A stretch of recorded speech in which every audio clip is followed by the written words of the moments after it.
Get your hands off my son! Marcus Whitfield's voice shattered the silence of the East Wing.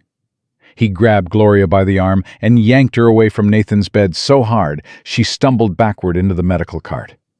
Syringes scattered across the marble floor. "Sir, please," the nurse started. "I said get out!" Marcus was shaking. His face was white. His eyes were wild with something that looked like terror. "You're fired! All of you! Get out of my house!" Gloria didn't move. She looked past the raging billionaire to the small boy in the bed. Nathan's hand was still raised, still reaching for her, and his lips were moving. "Stay. Please, stay." The first words he'd spoken in 3 years. Comment below what city you're watching from. I want to see how far this story travels. Marcus's hand was still gripping Gloria's arm when the word hit him. Stay.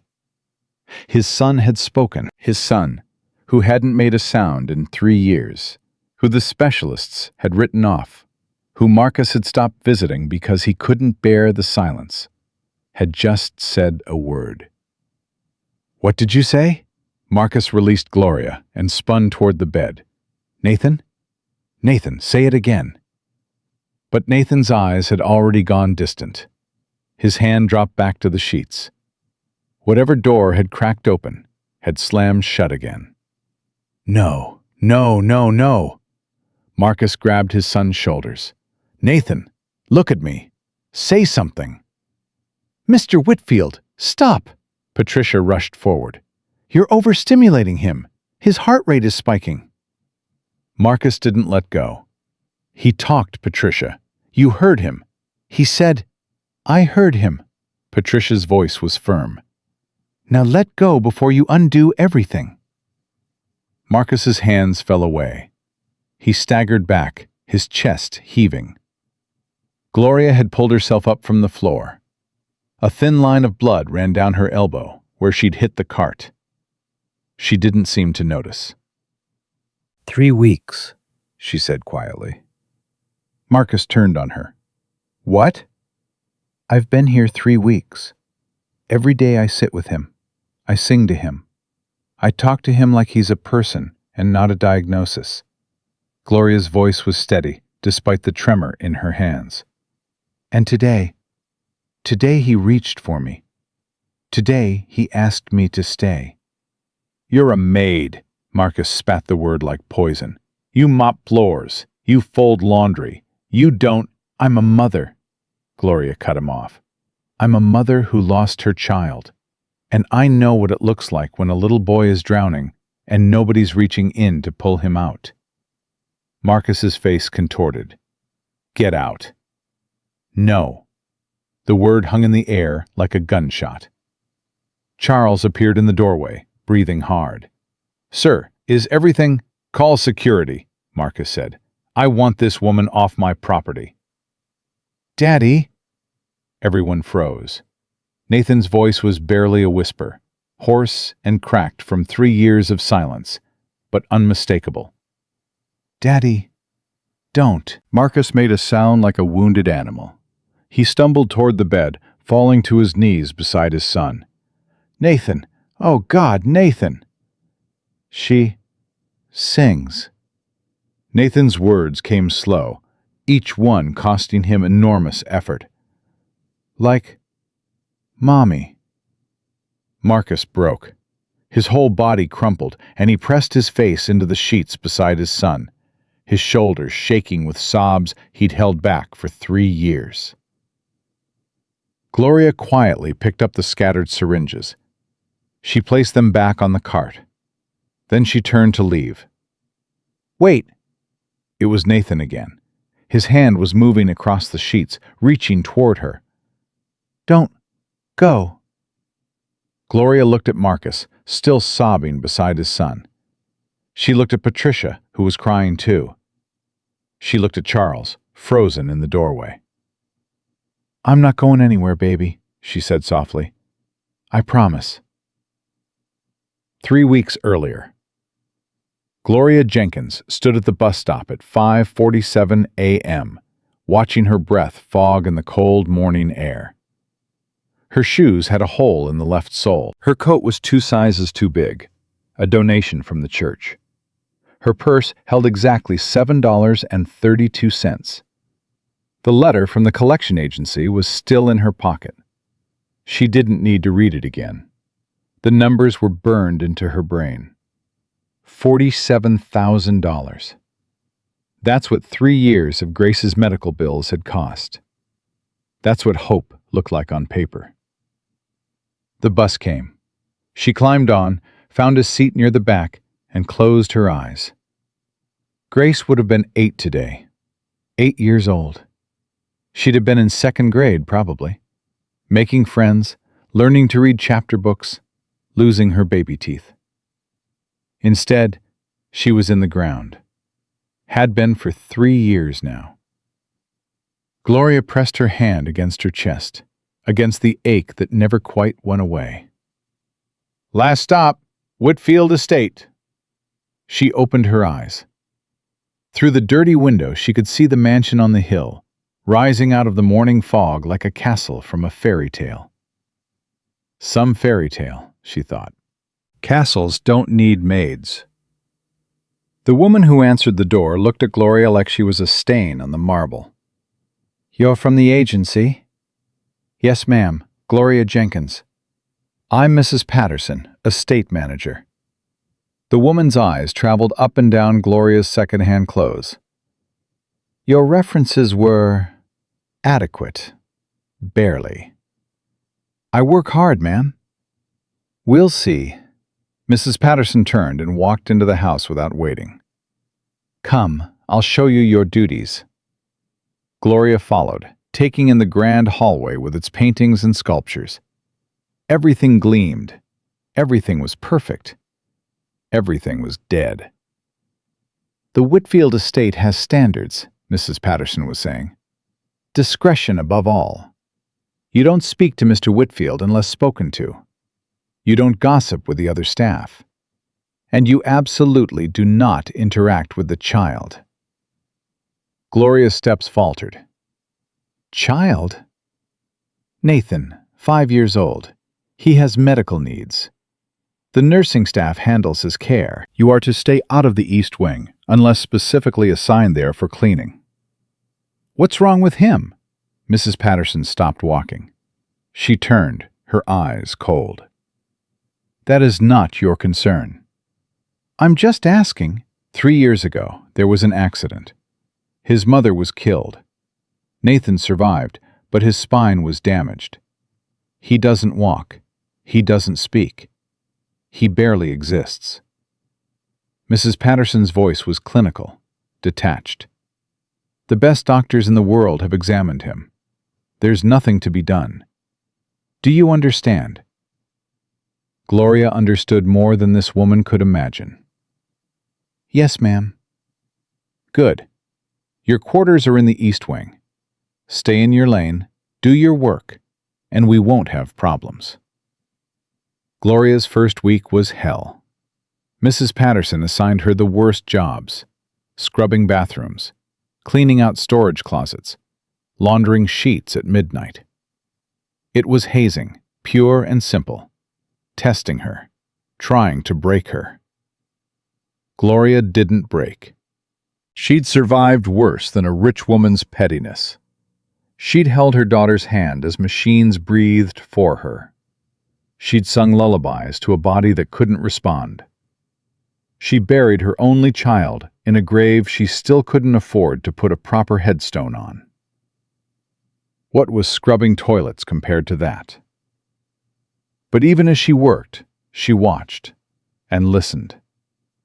The staff talked about Nathan like he was already dead. Poor thing. Such a shame. At least he doesn't know what he's missing. It made Gloria's blood boil. On her 7th night, she couldn't stand it anymore.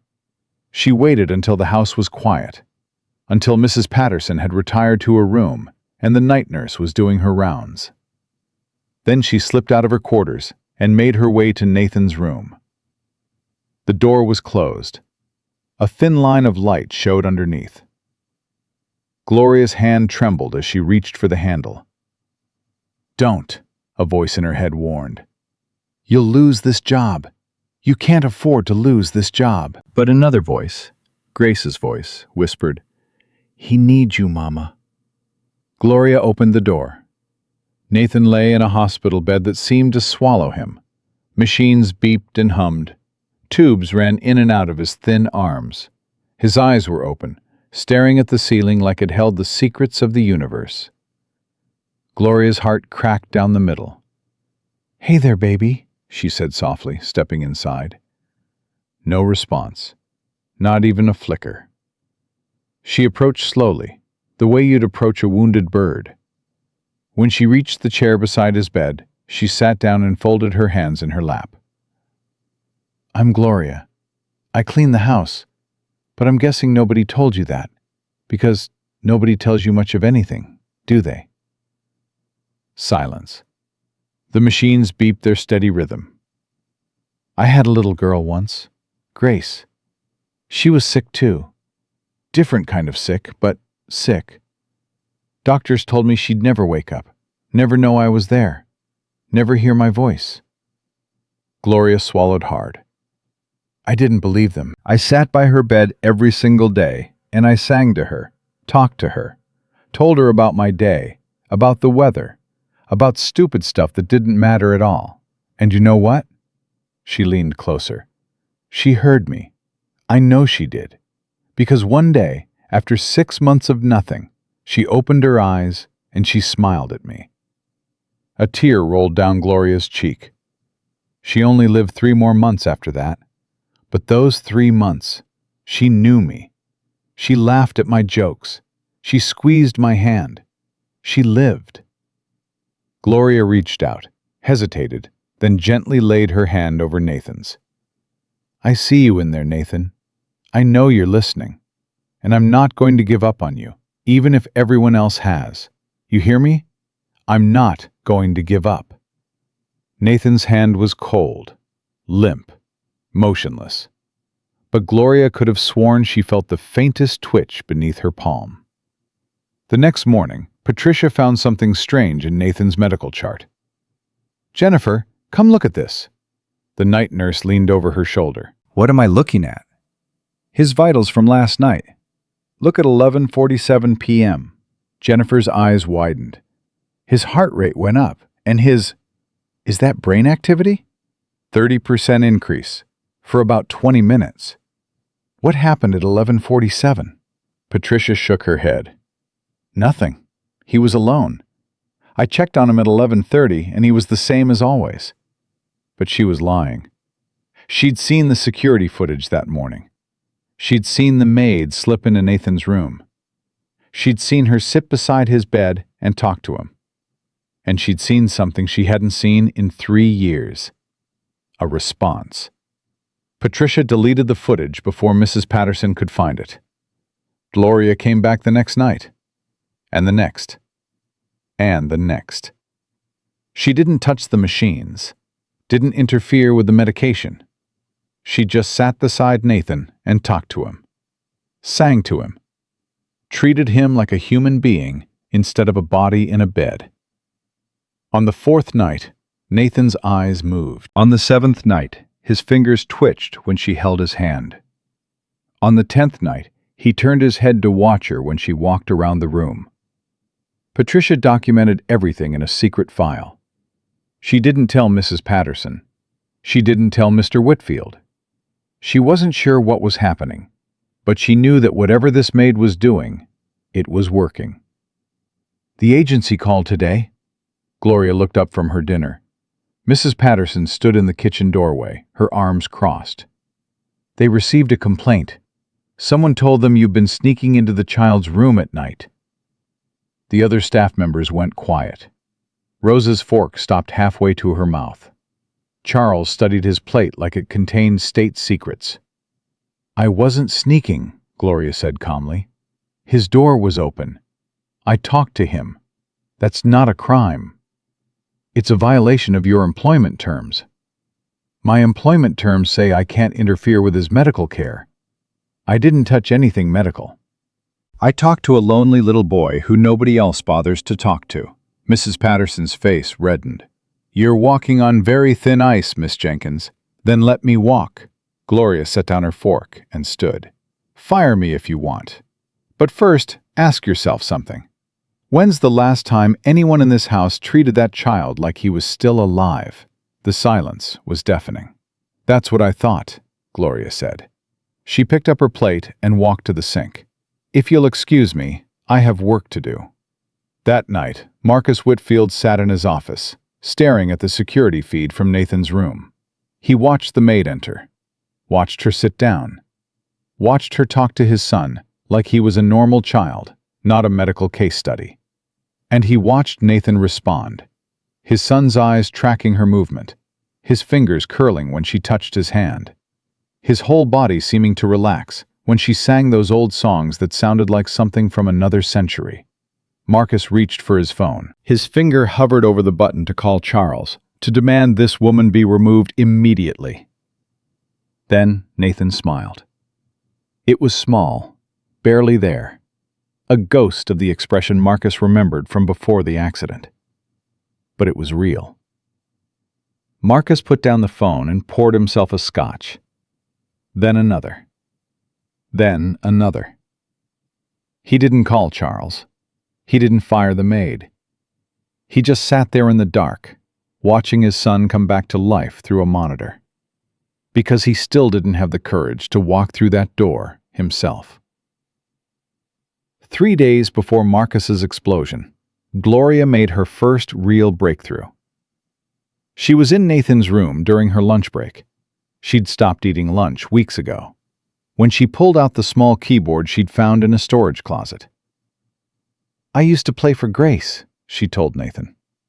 I'm not very good, only know a few songs, but she used to love it. She played a simple melody, something soft and sweet. Nathan's hand moved. Not a twitch, not a spasm, a deliberate movement, his fingers sliding across the sheets toward the sound. You like that, baby? Gloria's voice caught. You want to hear more? She played another song, and another. And with each melody, Nathan moved a little more. His hand lifted off the bed, just an inch, but an inch was a miracle. That's it, Gloria breathed. That's it, Nathan. You remember, don't you? You remember how to reach. By the end of the hour, Nathan had moved his hand 6 inches toward her. His eyes were bright, alert, present. Gloria leaned down and kissed his forehead. You're going to walk again, baby. I don't care what anyone says. You're going to walk, and you're going to run, and you're going to live. You hear me? Nathan's lips parted, and for the first time in 3 years, sound came out. Not a word, not yet, but a sound, a human sound.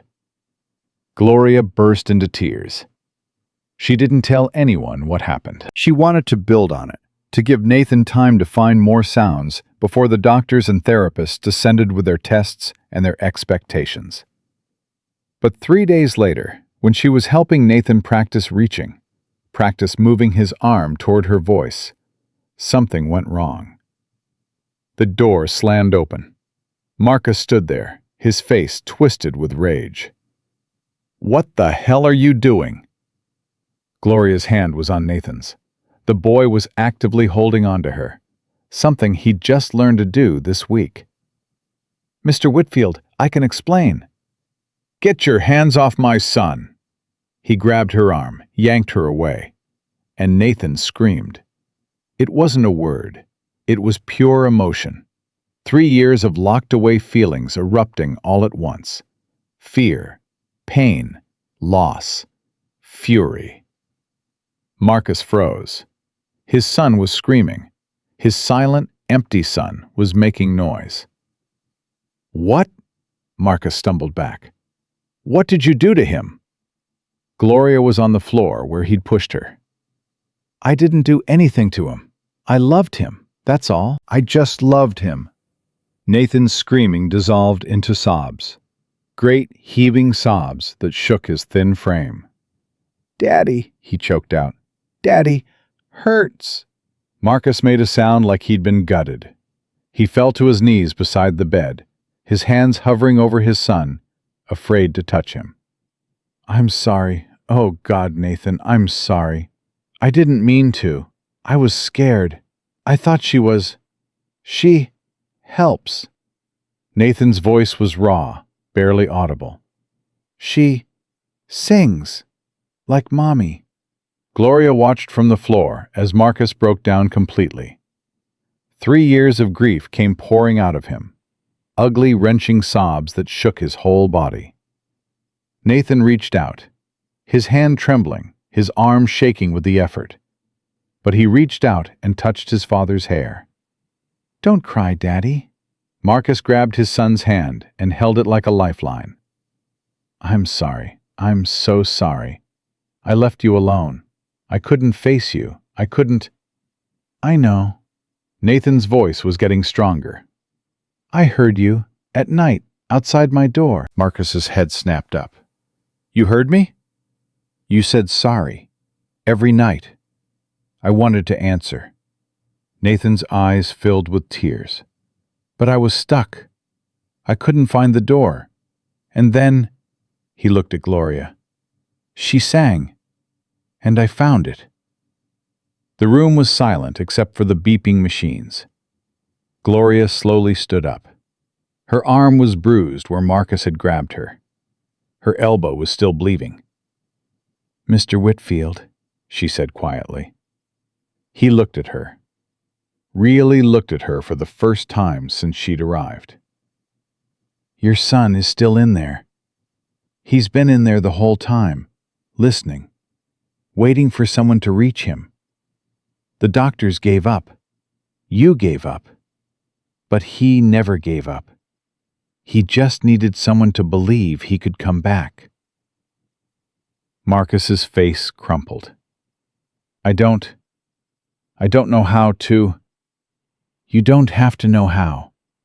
Gloria walked back to Nathan's bedside and gently took the boy's other hand. "You just have to be here, that's all. Just be here." Nathan looked up at her, then at his father. "Stay," he said. "Both of you. Stay." Marcus nodded, tears streaming down his face. "I'm staying, buddy. I'm not going anywhere. Not ever again." Gloria squeezed Nathan's hand. "Neither am I." That night, Marcus called an emergency meeting of his medical team. "I want new tests. All of them. MRI, CT, everything. Something changed. I want to know what." Dr. Patel shook his head. "Mr. Whitfield, what you're describing sounds like psychological awakening, not physical improvement. His spine, I don't care about his spine. He spoke. He moved. He reached for me. Emotional response doesn't mean, run the tests." The results came back the next day. Nathan's brain activity had increased by 40%. The neural pathways that had gone dormant after the accident were showing signs of reconnection. His muscle response, though still weak, had improved measurably. "I don't understand it," Dr. Patel admitted. "This goes against everything we know about his condition." Marcus understood it. He looked across the room at Gloria, who was sitting beside Nathan's bed, humming softly while the boy practiced lifting his arm. "Maybe you don't know everything," he said. Mrs. Patterson cornered Gloria in the laundry room that evening. "I don't know what kind of trick you're playing, but it won't work." Gloria kept folding sheets. "No trick, ma'am." "Mr. Whitfield is vulnerable. He'll believe anything right now. But when this miracle of yours fades, and it will fade, you'll be gone, and we'll all be left to pick up the pieces." "You really don't believe he can get better, do you?" "I believe in medicine. I believe in science. I don't believe in fairy tales." Gloria set down the sheet she was folding. My daughter was supposed to be brain dead. 6 doctors told me to pull the plug. I refused. I sat with her every day for 6 months, and she woke up. That's not a fairy tale, Mrs. Patterson. That's love. And if you've forgotten what love can do, I feel sorry for you." She picked up the laundry basket and left. Mrs. Patterson stood alone in the laundry room, her hands shaking. That night she made a phone call. "Mr. Morrison? It's Eleanor Patterson. We need to talk about the Whitfield situation." 2 weeks later, Nathan took his first step. Gloria was holding his hands. Marcus was right behind him, ready to catch him if he fell. Patricia stood by with her medical bag, tears streaming down her face. "You can do it, baby," Gloria said. "Just one step. That's all." Nathan's face was scrunched with concentration. His legs trembled. Every muscle in his body was fighting against 3 years of stillness. But his eyes never left Gloria's face. "One step," he gritted out. And then he did it. His right foot lifted, moved forward, landed. 1 step. The room erupted. Patricia sobbed. Charles, who had been watching from the doorway, actually cheered. Rosa ran in from the kitchen and started praying in Spanish. Marcus caught Nathan before his legs could give out and pulled him into a fierce hug. "You did it, buddy.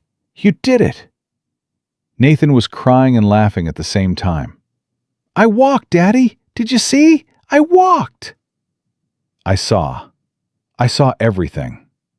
Marcus looked over his son's head at Gloria. "Thank you." Gloria wiped her eyes. "Don't thank me. Thank him. He's the one who did the work." Nathan reached for her, pulling her into the hug.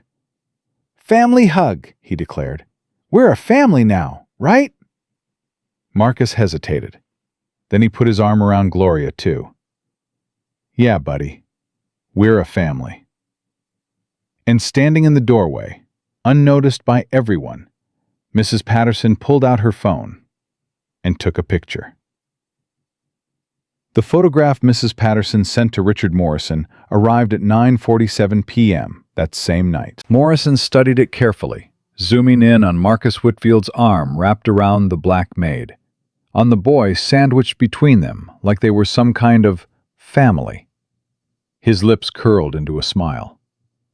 "Eleanor, you've outdone yourself." "I thought you'd want to know." Mrs. Patterson's voice crackled through the phone. "He's completely lost perspective. This woman has him wrapped around her finger."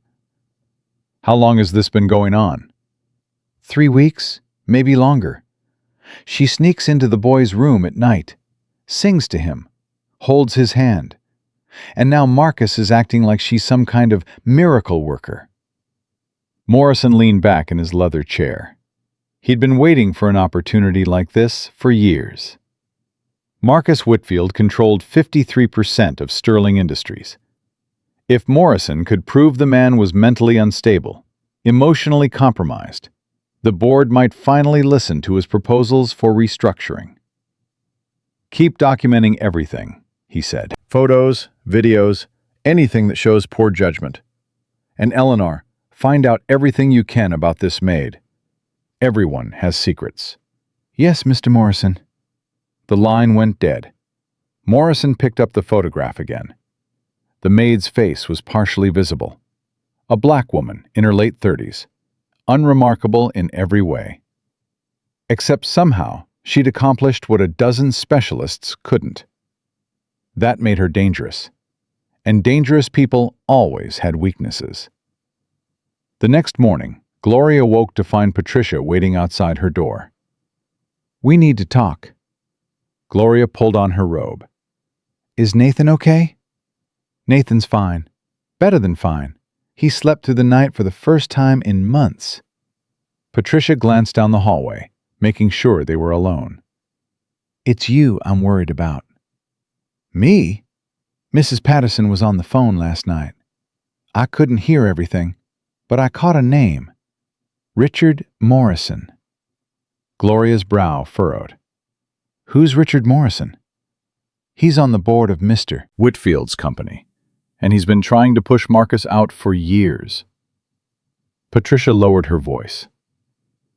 Whatever you're doing with Nathan, whatever's happening here, there are people who won't like it. People who have a lot to lose if Marcus gets his life back together. I'm just helping a little boy learn to walk again. I know that. You know that. But to someone looking for ammunition? Patricia shook her head. They'll twist it into something ugly. Gloria straightened her shoulders. Let them try. I've dealt with ugly my whole life. This is different. These people have money, power, lawyers. They can make your life very difficult. My daughter died in my arms 3 years ago. Nothing they do can hurt worse than that. Patricia studied her for a long moment. Just be careful. That's all I'm asking. Gloria nodded. I'm always careful. But I'm not going to stop. Not when that boy is finally coming back to life. Downstairs, Marcus was already in Nathan's room when Gloria arrived for their morning session. The sight still startled her. This man who'd been a ghost for 3 years, now sitting beside his son's bed, reading from a picture book, like it was the most natural thing in the world. And then the little bear said, "But I don't want to hibernate. I want to play in the snow." Marcus's voice was animated, doing different characters. Nathan giggled, actually giggled, a sound that made Gloria's heart swell every time she heard it. "That's silly, Daddy. Bears have to sleep in winter." Tell that to the little bear. He's very stubborn. "Like me?" Marcus paused, his face softening. "Yeah, buddy. Like you." Gloria cleared her throat. "Sorry to interrupt." Nathan's face lit up. "Gloria, watch what I can do!" Before anyone could react, he pushed himself to the edge of the bed. His legs dangled over the side. Then, gripping the bed rail, he lowered his feet to the floor and stood. "Nathan, wait!" Marcus jumped up. But Nathan wasn't waiting. He took 1 step, then another. 3 steps toward Gloria before his legs started shaking. She caught him, scooping him into her arms. "Baby, that was amazing! But you've got to be careful. Your legs are still getting strong." "I wanted to show you." Nathan's arms wrapped around her neck. "I practiced with Daddy this morning." Marcus was staring at his son like he'd never seen him before. "He asked to practice. I didn't even suggest it. He just woke up and said he wanted to try." "That's because he has something to work toward now," Gloria said, setting Nathan back on the bed. "Don't you, baby?" Nathan nodded vigorously. "I want to walk to the garden. Gloria says there are butterflies in the garden." "There are," Marcus confirmed, his voice thick. "Your mother planted those flowers. She loved butterflies." "Tell me about Mommy." The question hung in the air. Marcus's face went pale. He looked at Gloria, almost helpless. "Your mama was beautiful," Gloria said softly, sitting beside Nathan. "I've seen pictures. She had the same eyes as you." "Daddy doesn't talk about her." "Sometimes," Gloria said carefully, "when we lose someone we love very much, it hurts too much to talk about them. But that doesn't mean we stop loving them." Nathan looked at his father. "Does it hurt you, Daddy?" Marcus's jaw worked. His eyes were wet. "Every day, buddy. Every single day." "Then we should talk about her more, so she's not lonely in heaven." Marcus made a sound between a laugh and a sob. He sat on the bed and pulled Nathan into his arms. "When did you get so smart?" "Gloria says I've always been smart. I just forgot for a while."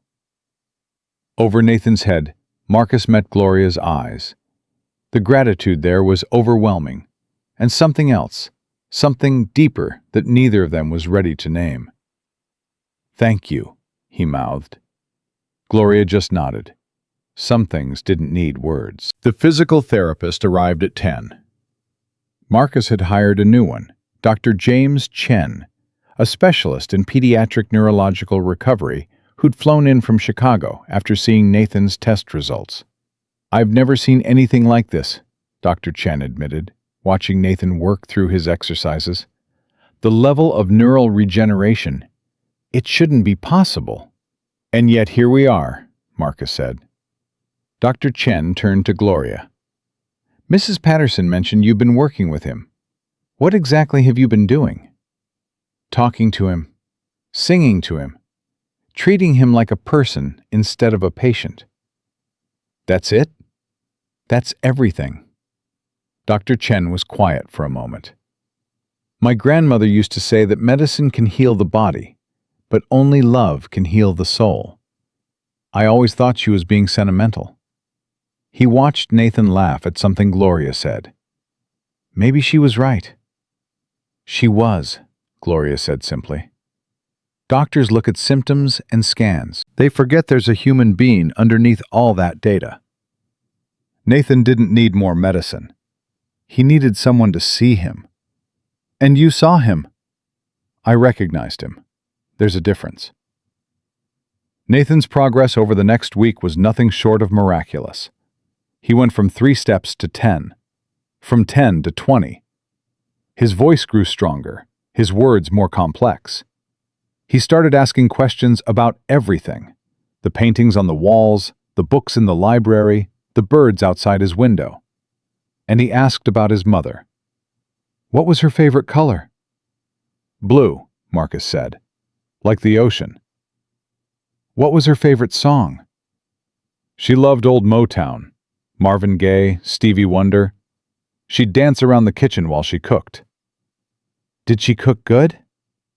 Marcus laughed, a sound so foreign in this house that Rosa dropped a pan in the kitchen. "She burned everything, but she tried so hard. She'd get flour in her hair and sauce on her nose, and she'd present these disasters like they were gourmet meals." "And you ate them?" "Every bite, because she made them with love."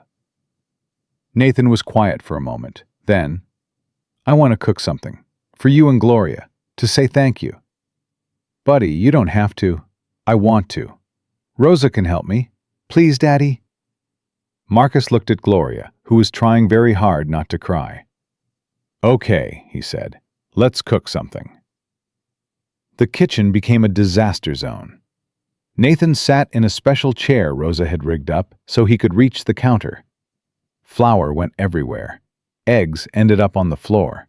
The chocolate chips somehow got in Charles's hair. But Nathan was laughing, really laughing, his whole body shaking with joy. "You're supposed to put the chocolate in the bowl, not on Charles," Gloria teased. "He looked hungry." Charles, dignified Charles, who'd been the picture of propriety for 15 years, actually snorted. "I'll have you know, young sir, that I prefer my chocolate in proper truffle form." "What's a truffle?" "Fancy chocolate," Rosa explained, "for fancy people." "Charles is fancy," Nathan observed. "He walks like a penguin." The kitchen erupted. Even Mrs. Patterson, watching from the doorway with barely concealed disapproval, couldn't completely suppress a twitch of her lips. Marcus stood back, watching his son covered in flour and chocolate, surrounded by people who'd gone from staff to something like family. 3 weeks ago, this scene would have been impossible. 3 weeks ago, Nathan was a ghost, and Marcus was a man who'd forgotten how to feel. Now look at them. His phone buzzed, a text from an unknown number. "We need to talk. Morrison has been asking questions about your maid. Call me. Elizabeth Crane." Elizabeth Crane was the only board member Marcus trusted. If she was warning him. "Daddy, look!" Nathan was holding up a misshapen cookie, grinning ear to ear. "I made this one for you." Marcus pocketed his phone. Whatever Morrison was planning could wait. "It's perfect, buddy. Absolutely perfect." But worry had already taken root in his chest, and it would only grow. That night, after Nathan was asleep, Marcus called Elizabeth. "What's going on?" "Morrison's been digging. He hired a private investigator to look into your maid's background." Marcus's grip tightened on the phone. "Why?" "He's building a case. Emotional instability, poor judgment, whatever he can spin to make you look unfit." Elizabeth paused. "Marcus, I'm on your side. You know that. But if there's anything in this woman's past that can be used against you..." "She lost her daughter. That's her past. A dead child and medical bills she's still paying off." "That's what I was afraid of." "What do you mean?" "Morrison's investigator found out about the daughter, about how Gloria refused to follow doctors' recommendations, insisted on alternative treatments, spent everything she had on a child who was never going to recover." Marcus felt ice in his veins. "She brought her daughter back. Grace woke up. She lived for 3 more months because Gloria didn't give up." "I know, but that's not how Morrison will spin it. He'll say she's delusional, that she's projecting her daughter onto Nathan, that you're letting an unstable woman have access to a vulnerable child because you're too grief-stricken to think clearly." "That's insane." "That's business, Marcus. You know how this works." Marcus was silent for a long moment. "What do you suggest?" "Distance yourself. Let the medical professionals take over Nathan's care. Send Gloria back to the agency with a good reference and a severance package." "And if I don't?" "Then Morrison will have a field day. The media will get involved. You know he'll leak it. Billionaire lets untrained maid experiment on disabled son. The stock price will tank. The board will panic. And Morrison will get exactly what he wants." Marcus stood at his window, looking out at the darkness. Somewhere in this house, Nathan was sleeping peacefully for the first time in years. And somewhere else, Gloria was probably humming to herself while she prepared for tomorrow's session. "She saved my son, Elizabeth."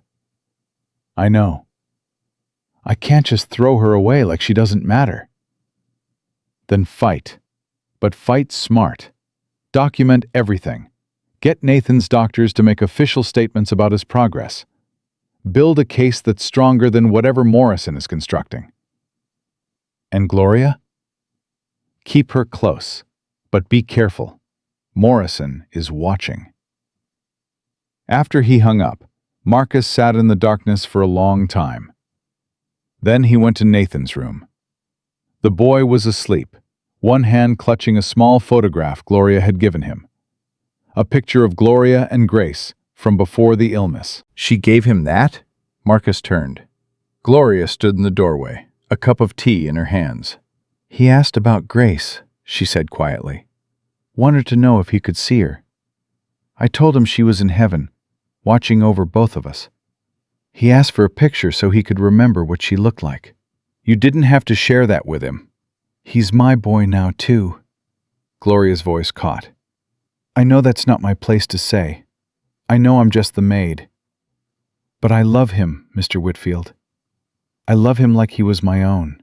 Marcus looked at this woman, this tired, grieving, extraordinary woman who'd walked into his house and changed everything. "It's Marcus," he said. "Call me Marcus. And you're not just the maid. Not anymore." "Then what am I?" He didn't have an answer. The truth was too complicated, too new, too frightening. "You're the woman who saved my son, and I'm going to make sure no one hurts you for it." Gloria's eyes widened. "What do you mean? Is something..." "There are people who want to use what's happening here against me, against us. They're going to try to make you look bad." "Let them try." "It won't be that simple. They have resources, connections. They can make your life very difficult." Gloria set down her tea and walked toward him. "Mr. Whitfield, Marcus, I've been poor my whole life. I've been overlooked and underestimated and treated like I don't matter. I've buried my only child and survived. Whatever these people throw at me, I've handled worse. They might come after you publicly, drag your name through the media, make accusations. About what? Loving a little boy? Helping him walk? If that's a crime, then I'm guilty. Marcus felt something shift in his chest. This woman didn't back down, didn't flinch, didn't calculate the odds or look for the easy way out. "I'll protect you," he said. "I swear it." "I don't need protecting. I need you to stay strong. Nathan needs his father." Whatever storm is coming, he needs to know you're not going to break. "I won't." Promise me. Marcus met her eyes. "I promise." Gloria nodded, satisfied. "Then let them come. We'll face it together." The first attack came 3 days later.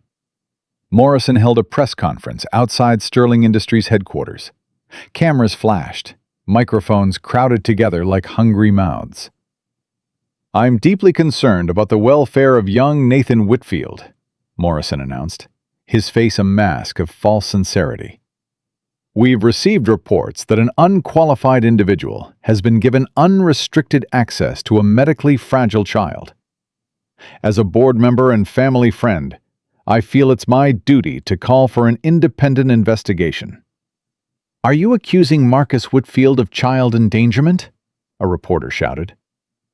"I'm not accusing anyone of anything. I'm simply asking questions. What qualifications does this woman have? What protocols are being followed? Who is overseeing Nathan's care? Sources say the child has made remarkable progress recently." Morrison's smile tightened. "Progress is wonderful, but at what cost? We've all heard stories of unqualified practitioners doing more harm than good. I simply want to ensure that young Nathan is receiving appropriate care from appropriate professionals." At the estate, Marcus watched the press conference on his laptop, his knuckles white. "He's good," Gloria observed, "making it sound like concern when it's really an attack." "He's a snake. He's been after my position for years. This is just the excuse he needed." "What are you going to do?" Marcus closed his laptop. Fight back. His counter-press conference was scheduled for the next morning. But that night, something unexpected happened. Nathan asked to speak. "I want to tell them," he said, his small jaw set with determination. "I want to tell everyone that Gloria helped me." "Baby, you don't have to do that," Gloria said. "This is grown-up stuff." "But they're saying mean things about you. That's not fair. You're the best person I know." "Nathan, the media can be overwhelming," Marcus started. "I'm not scared." Nathan looked at his father with those piercing blue eyes. "I was scared when I couldn't move. I was scared when nobody talked to me.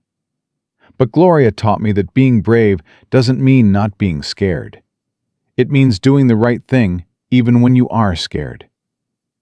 Marcus and Gloria exchanged looks. "He gets that from you," Marcus said quietly. "He gets it from himself. I just reminded him it was there." "Please, Daddy," Nathan grabbed his father's hand. "I want to help." Marcus was quiet for a long moment. Then he nodded.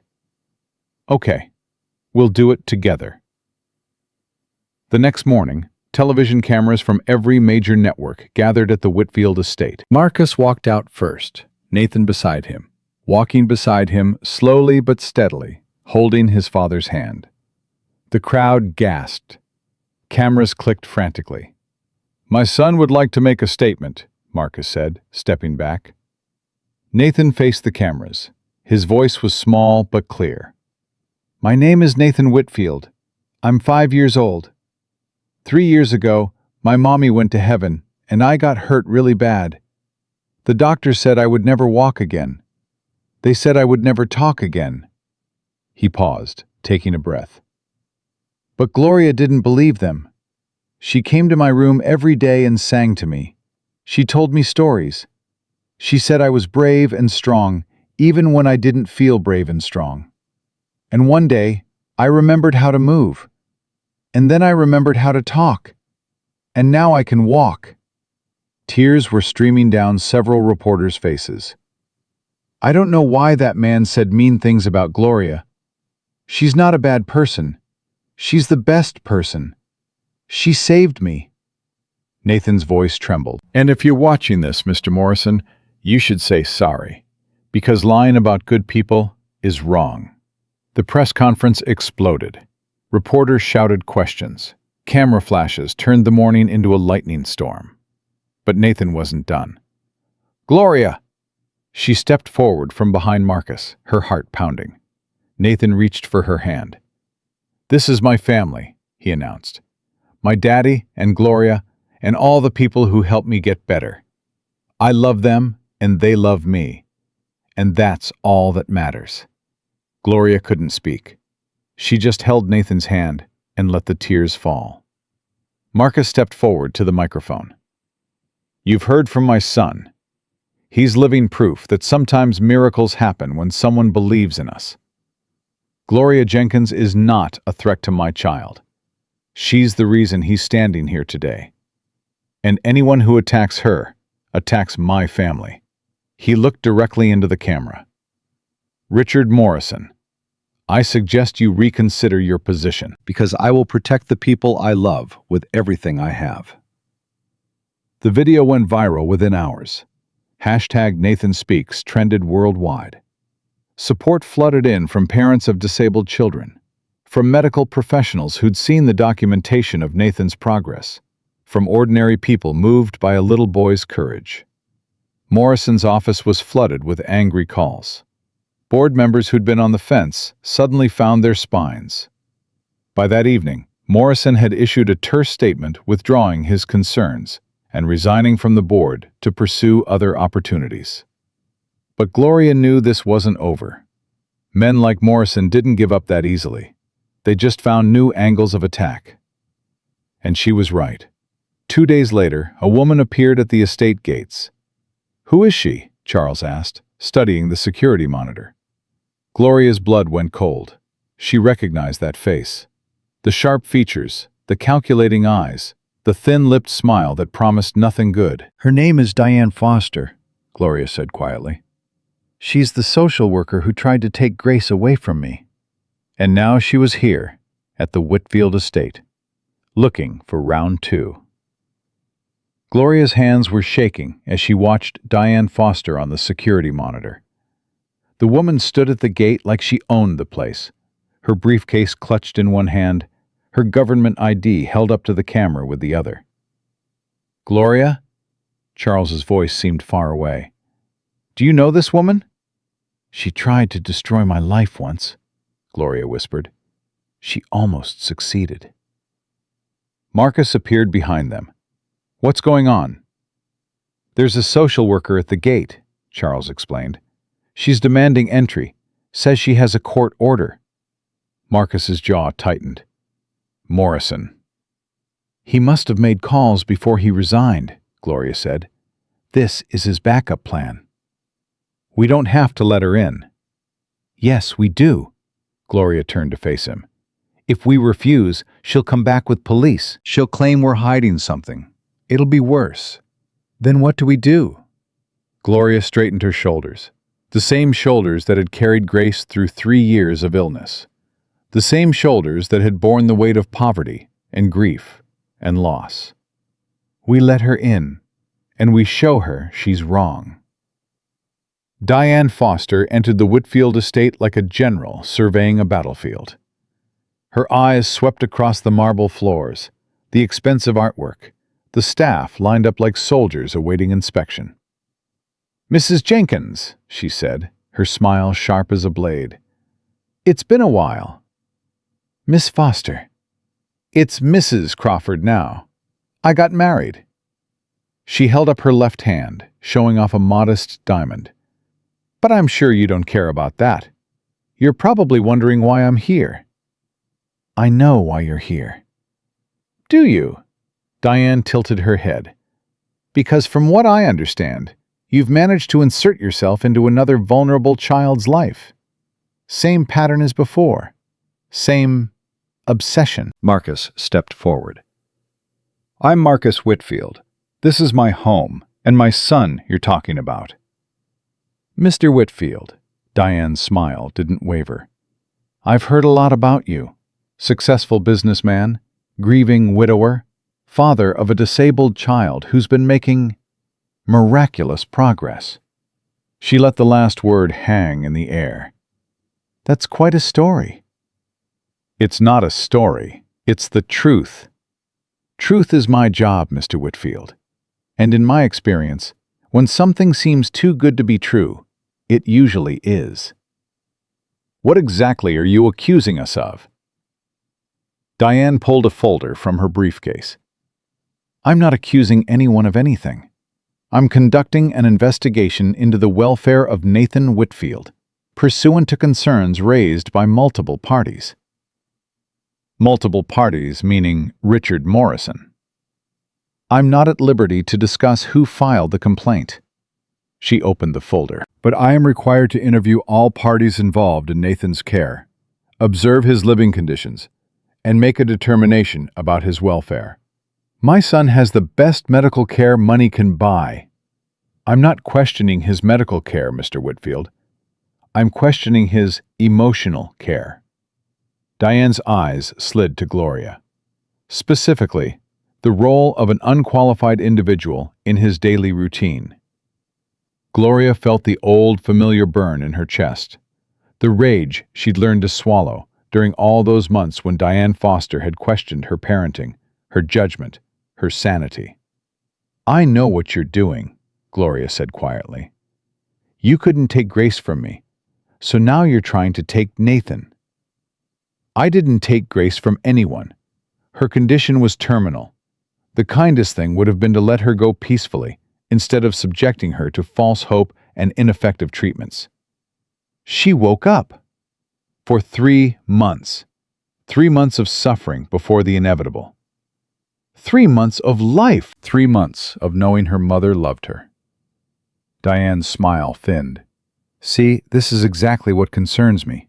You're still living in that delusion, and now you've brought it into another family's tragedy. Marcus stepped between them. That's enough. If you want to conduct your investigation, fine, but you will not stand in my home and insult the woman who saved my son. Saved him? Diane raised an eyebrow. From what I've read, his medical team deserves that credit. His medical team had given up. They told me to accept that he'd never walk or talk again. Gloria was the only one who believed otherwise. Belief isn't medicine, Mr. Whitfield. Neither is giving up. The standoff lasted several seconds. Then Diane smiled again, that cold, professional smile that Gloria remembered from countless home visits. I'd like to meet Nathan now. Nathan was in the playroom with Patricia when they arrived. He was building something with blocks, his hands moving with increasing coordination. When he saw Gloria, his face lit up. "Gloria, come see what I made!" Then he noticed Diane, and his smile faltered. "Who's that?" Gloria knelt beside him. "This is Mrs. Crawford, baby. She's here to make sure you're okay." "But I am okay." Nathan looked confused. "I'm better. You made me better." Diane crouched to his level, her expression softening into something that almost looked genuine. "Hello, Nathan. Can you tell me about yourself?" Nathan studied her with those sharp blue eyes, his father's eyes, Elena's eyes. "You smell like lying." Gloria suppressed a smile. Diane's face tightened. "I'm sorry?" "Gloria says some people smile with their faces, but not with their hearts. You're doing that." Nathan turned back to his blocks. "I don't want to talk to you." "Nathan," Marcus said gently, "Mrs. Crawford needs to ask you some questions. It's important." "Why?" "Because some people think Gloria might not be good for you." Nathan's head snapped up. "That's stupid. Gloria's the best person in the whole world. She made me walk. She made me talk. She made Daddy come back." "Come back?" Diane's eyes sharpened. "What do you mean, Nathan?" "Daddy was gone. He was here, but he was gone, like a ghost. And then Gloria came, and she made him real again." Nathan looked at his father. "Right, Daddy?" Marcus's face was pale. "That's one way to put it." "Interesting." Diane stood, making notes in her folder. "So Gloria Jenkins has been instrumental in your family's recovery." "She's family," Nathan said firmly. "She's not Jenkins. She's mine." "I see." Diane turned to Marcus. "I'd like to speak with your son's medical team, and I'll need to review his complete medical records from the past 3 years. My lawyer will need to be present." "That's your right, Mr. Whitfield. But cooperation generally works in everyone's favor." She glanced at Gloria. "Especially those who have the most to lose." After Diane left, the house felt like it was holding its breath. Nathan had picked up on the tension, asking repeatedly if Gloria was in trouble, if she was going to have to leave. It took both Marcus and Gloria an hour to calm him down, to convince him that everything was going to be okay, even though neither of them was sure it was true. "She's going to dig up everything," Gloria said once Nathan was asleep. They were in Marcus's study, the door closed, their voices low. "Every decision I made with Grace, every doctor who disagreed with me, every time the state questioned my judgment." "What happened? With Grace, I mean. You've mentioned her, but—" Gloria was quiet for a long moment. "Grace was born premature, 26 weeks. Her brain didn't get enough oxygen. The doctors said she'd never be normal, never develop past infancy. They wanted me to put her in a facility." "But you didn't." "I couldn't. She was my baby, my whole world." Gloria's voice cracked. "So I took her home. I found specialists who would work with her. I sold everything I had, took on debt, worked 3 jobs, and slowly, so slowly, she started to improve." "That's when Diane Foster got involved?" "The state said I was neglecting her medical needs by refusing their recommendations. They sent Foster to evaluate us." Gloria's hands clenched. "She came into my home with her clipboard and her condescending smile and told me I was in denial, that I was prolonging my daughter's suffering for my own emotional needs." "But she was wrong." "She was wrong about Grace's potential, but she wasn't wrong that I was suffering, that I was exhausted, that I was barely holding on." Gloria met Marcus's eyes. "She recommended Grace be removed from my custody." "What?" "The hearing was scheduled for March 15th, 3 days before—" Gloria stopped, swallowed hard. 3 days before Grace woke up. Marcus felt the weight of her words settle over him. She woke up just in time. The judge said it was a miracle. Diane Foster said it was a coincidence. That Grace would have woken up anyway. That my alternative treatments had nothing to do with it.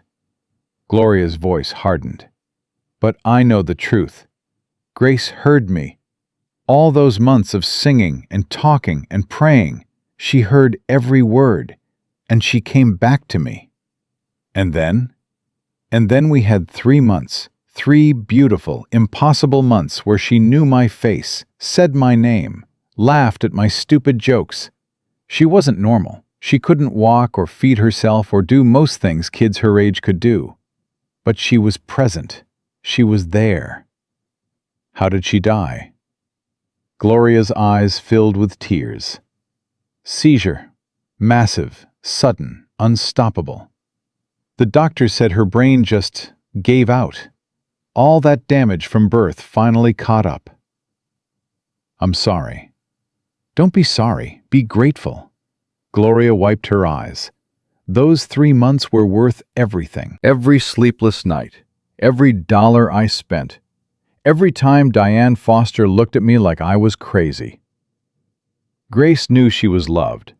She died knowing she was loved. Marcus reached out and took her hand. Nathan knows he's loved too, because of you. I couldn't save Grace, I know that. But I can save Nathan. He's not damaged the same way. His brain is fine, his spine is healing. He just needed someone to believe it was possible.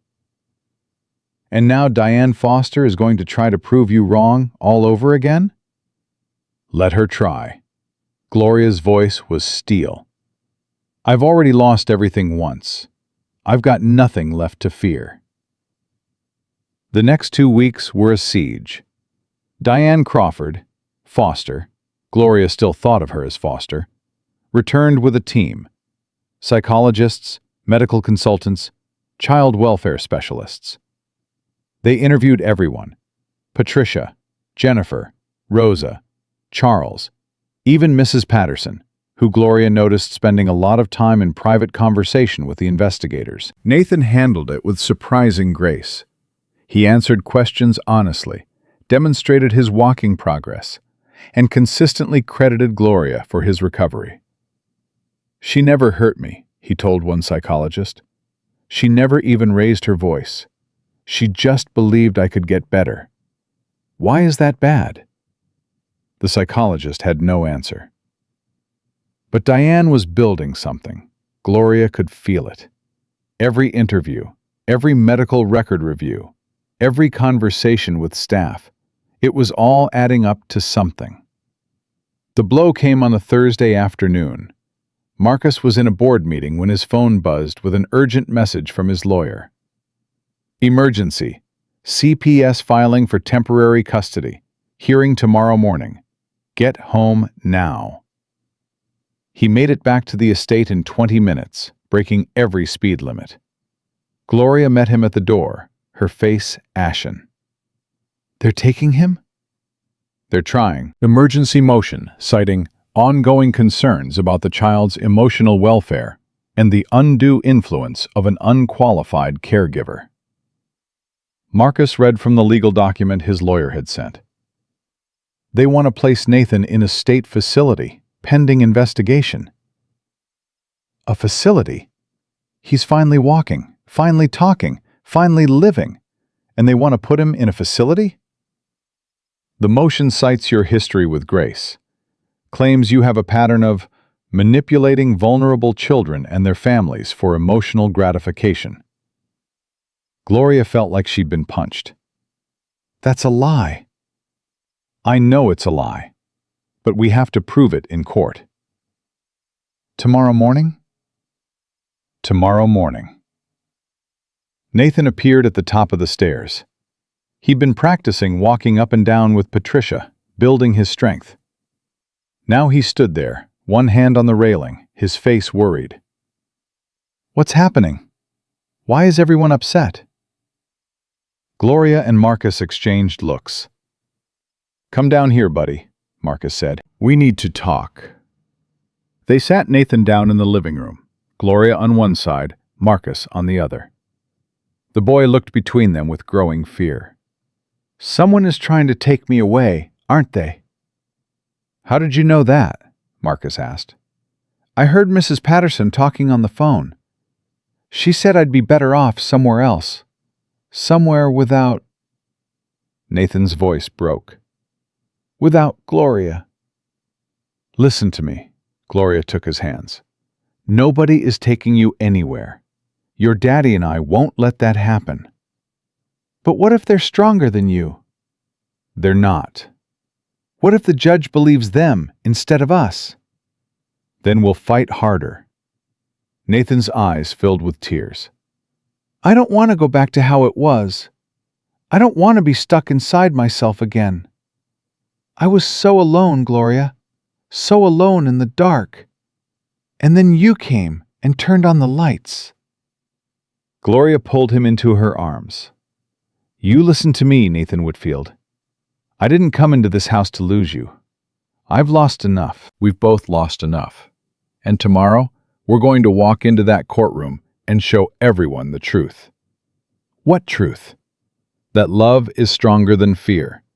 That believing in someone matters more than any fancy degree. That you're a fighter, and fighters don't quit. Nathan pulled back, wiping his eyes. Will you be there? Baby, I'll be right beside you the whole time. Promise? Promise. Marcus watched them, this woman who'd appeared in his life and changed everything. This son who'd come back from the dead because someone refused to give up. Whatever happened tomorrow, he knew one thing with absolute certainty. He would burn the world down before he let anyone take this from them. That night, none of them slept. Marcus was on the phone with lawyers until midnight, then spent hours reviewing documents, building their case. Gloria sat in Nathan's room, watching him pretend to sleep, humming the same song she'd hummed since her first day in this house. Around 2 a.m., Marcus found her there.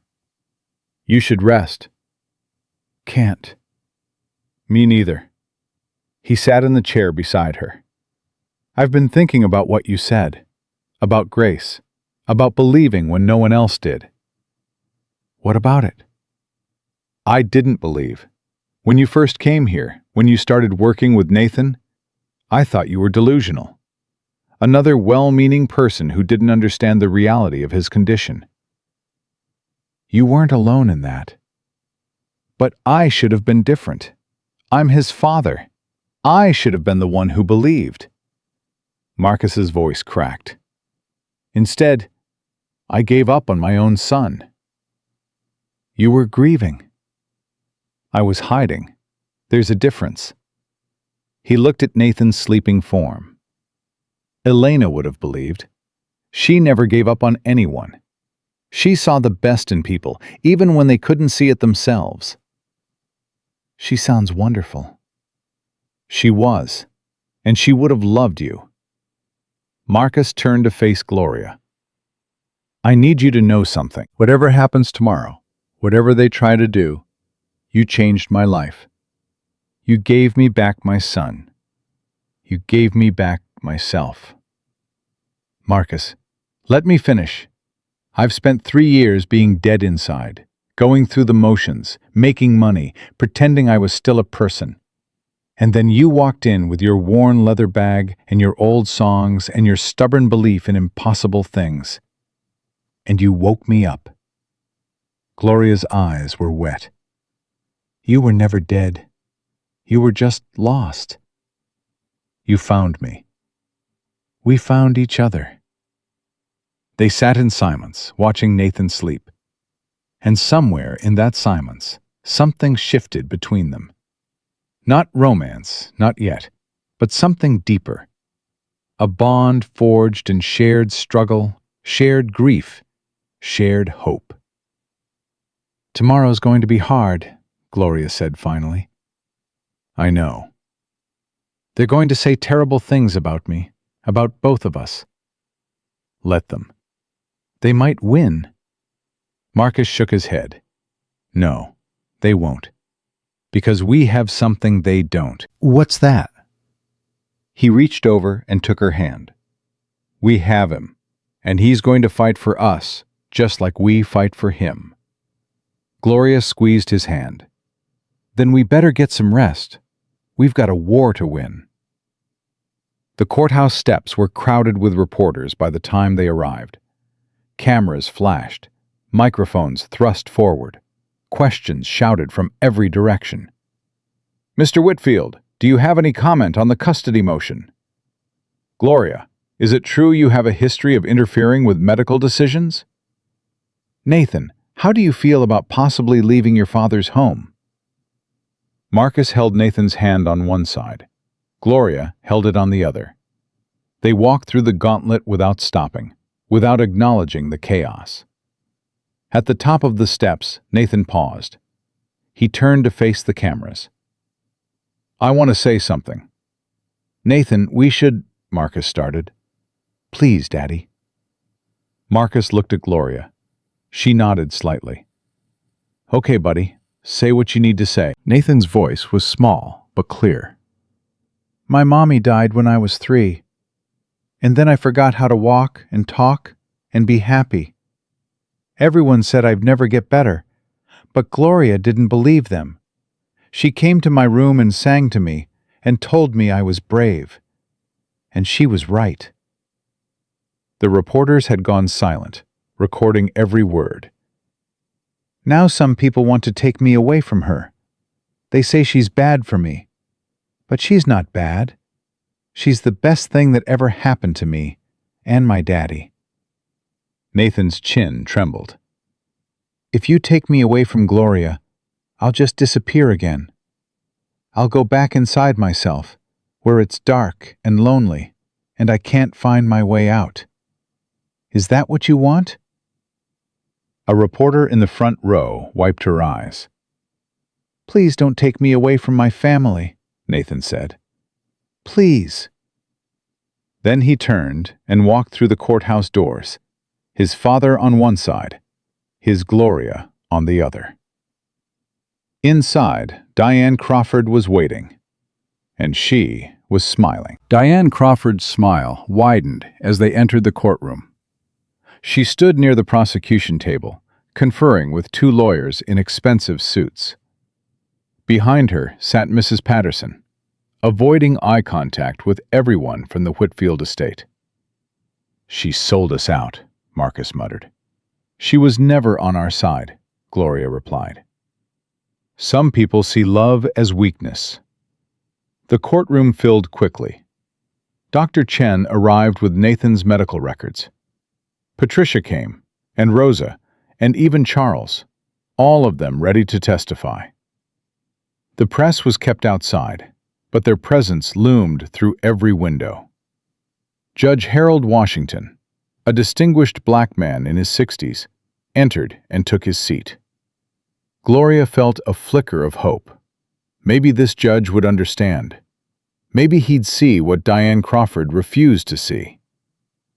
"This emergency hearing is now in session," Judge Washington announced.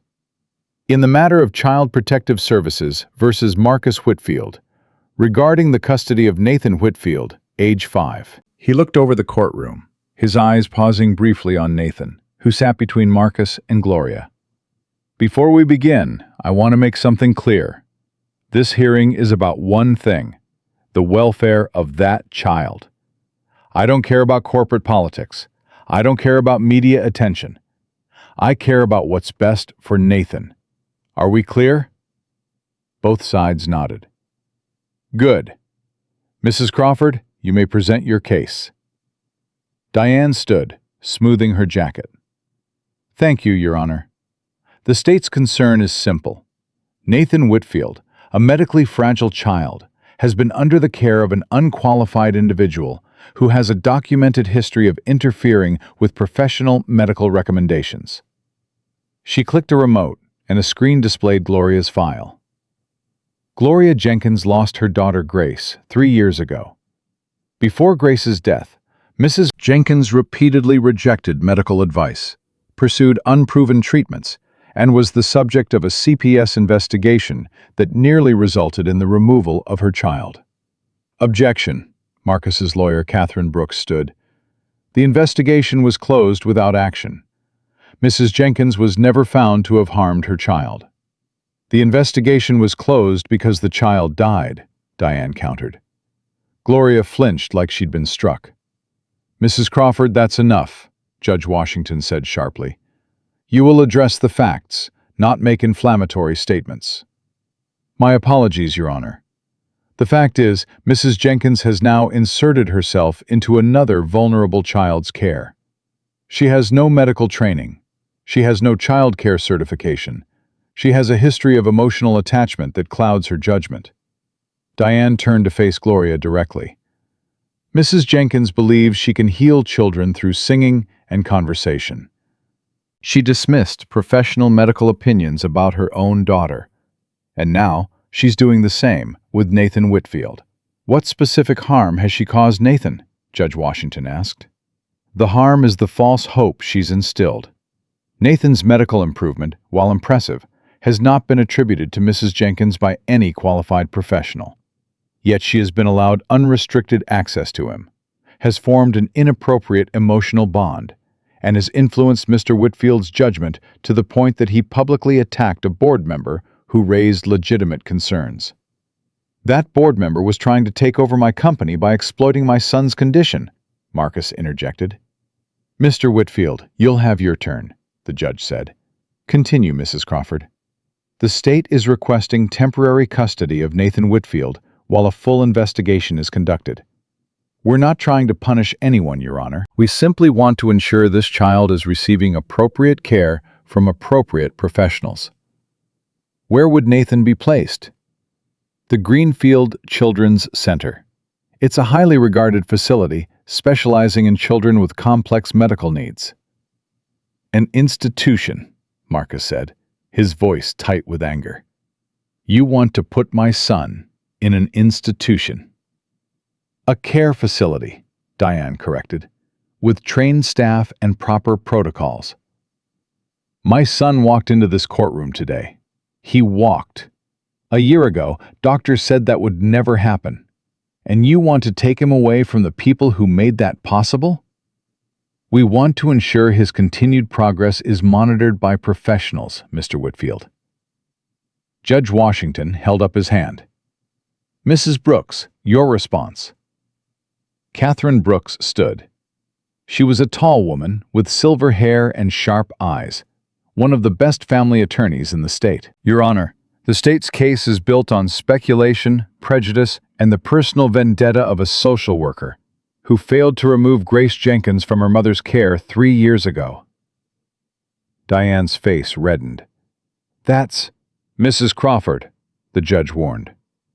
Catherine continued. Gloria Jenkins did not harm Grace.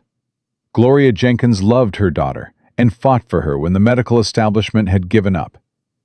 And yes, Grace died. But she died knowing her mother's love. She died after waking from a state doctors said she'd never emerge from. She picked up a thick folder. I have here testimony from Dr. James Chen, one of the country's leading pediatric neurologists. Dr. Chen has been observing Nathan's progress for the past month. His conclusion, and I quote, Nathan Whitfield's recovery is unprecedented. While medical intervention has played a role, the consistent emotional support provided by Gloria Jenkins appears to have been the catalyst for his neurological awakening. Appears, Diane emphasized, not proven. Medicine isn't always about proof, Mrs. Crawford. Sometimes it's about results. And the results speak for themselves. Nathan Whitfield couldn't walk 4 months ago. Now he can. He couldn't speak. Now he can. He was withdrawn, unresponsive, locked in his own mind. Now he's a vibrant, engaged, happy little boy. Catherine turned to the judge. Your Honor, removing Nathan from his home, from the woman who helped him recover, would be not just cruel, it would be dangerous. We have psychiatric testimony indicating that such a removal could cause severe psychological regression. Whose testimony? Dr. Sarah Martinez, child psychiatrist. She evaluated Nathan last week at our request. Catherine handed over another document. Her assessment is clear. Nathan has formed a healthy, nurturing bond with Gloria Jenkins. Disrupting that bond could undo months of progress. Judge Washington studied the document. Mrs. Crawford, do you have any evidence that Gloria Jenkins has actually harmed Nathan? Your Honor, the harm is, I asked a simple question. Has she physically harmed him, emotionally abused him, neglected his needs? Diane hesitated. Not in the traditional sense, but has she interfered with his medical treatment?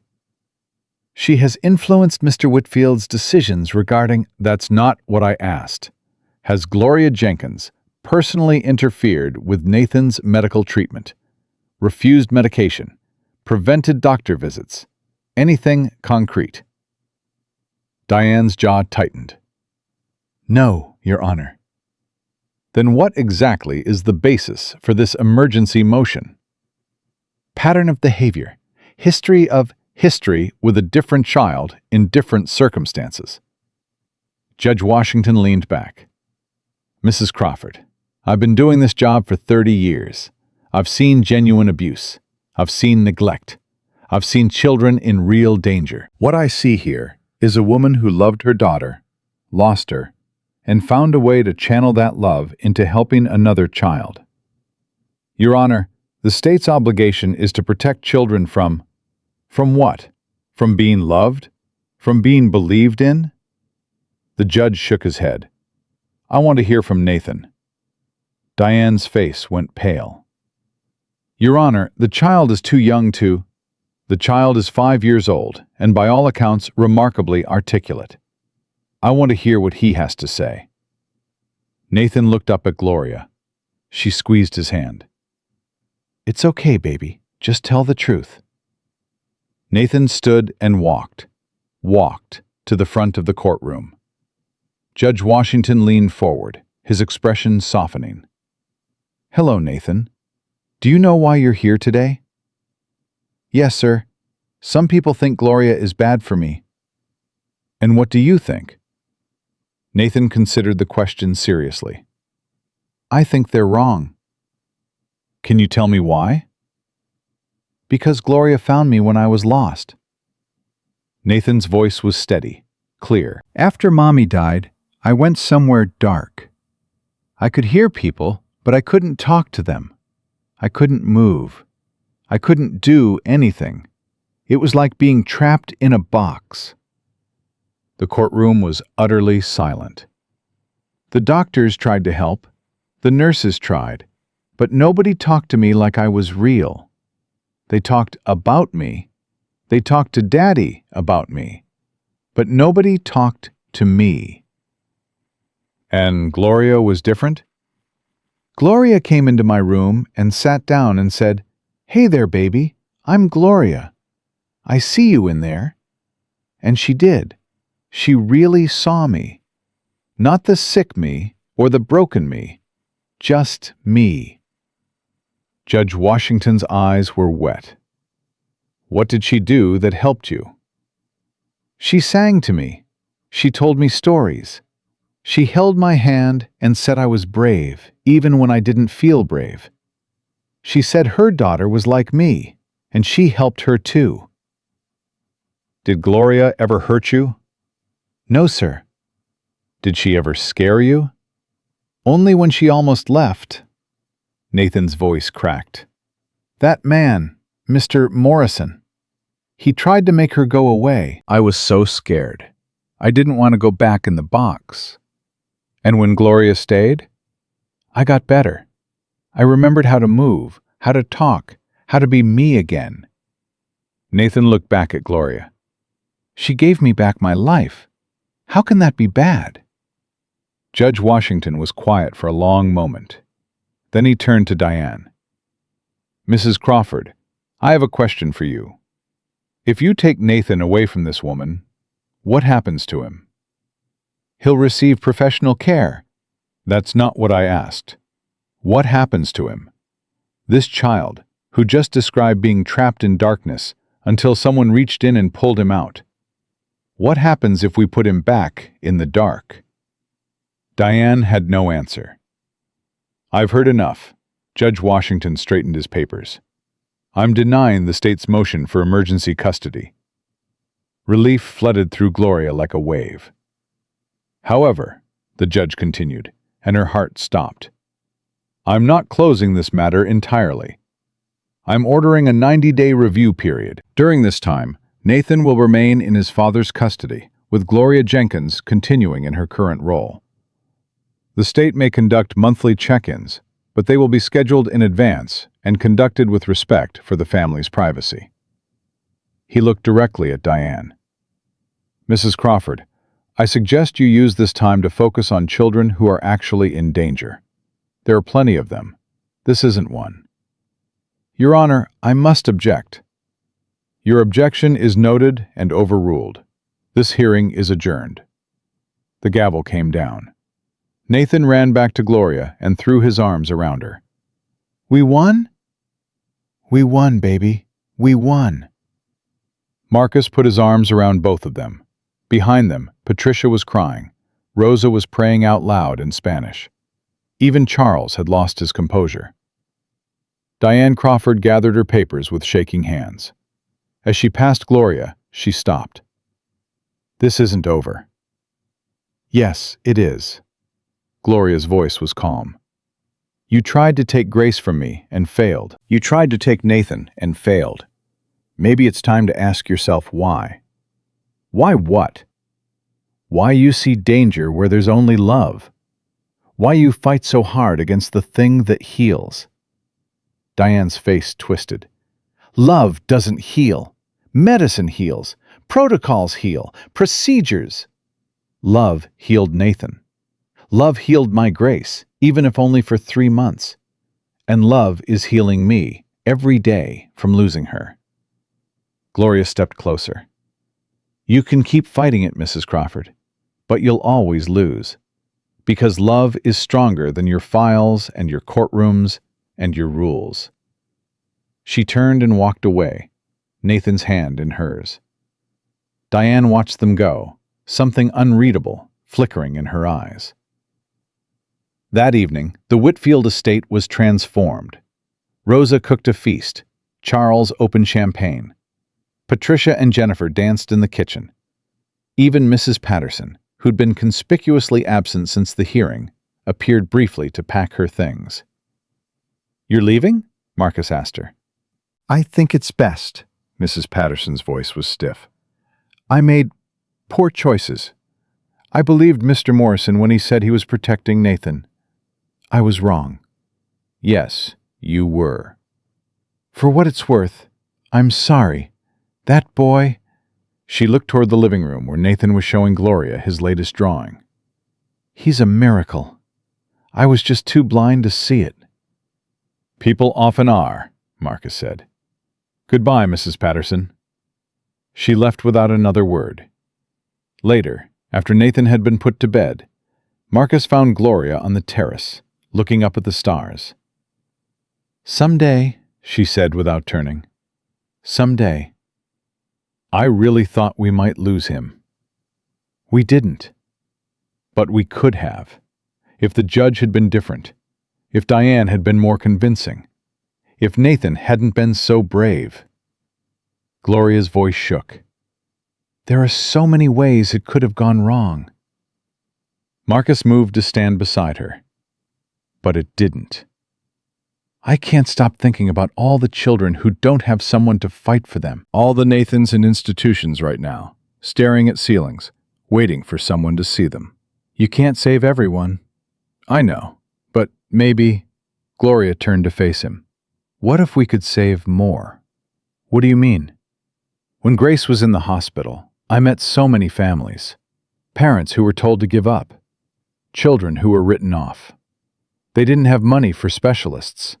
They didn't have advocates to fight for them. They just had hope. And often, that wasn't enough. You want to help them. I want to give them what we have, what Nathan has, a place where someone believes in them, where medicine and love work together instead of against each other." Marcus was quiet for a long moment. "That would take resources." "I know. Staff, facilities, medical equipment, licensing." "I know. It would be a massive undertaking." "I know that too." Gloria met his eyes. "But I also know it's possible. Because I watched you build an empire out of nothing. If you can do that for money, imagine what you could do for children." Marcus looked out at the darkness. Somewhere in that darkness were children like Nathan had been, children like Grace had been, trapped, alone, waiting for someone to reach them. "The Grace and Nathan Center," he said slowly. "What?" "That's what we'd call it.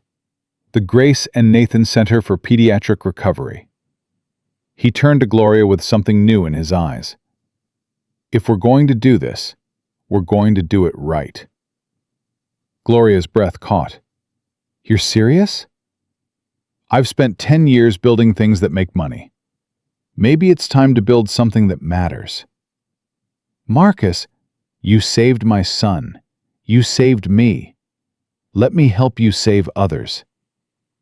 Gloria didn't trust herself to speak. She just nodded, tears streaming down her face. Marcus pulled her into his arms. Not romantically, not yet, but like family.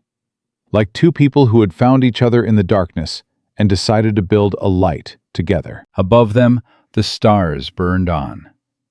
And somewhere in the house, Nathan slept peacefully, dreaming of all the steps he would take tomorrow.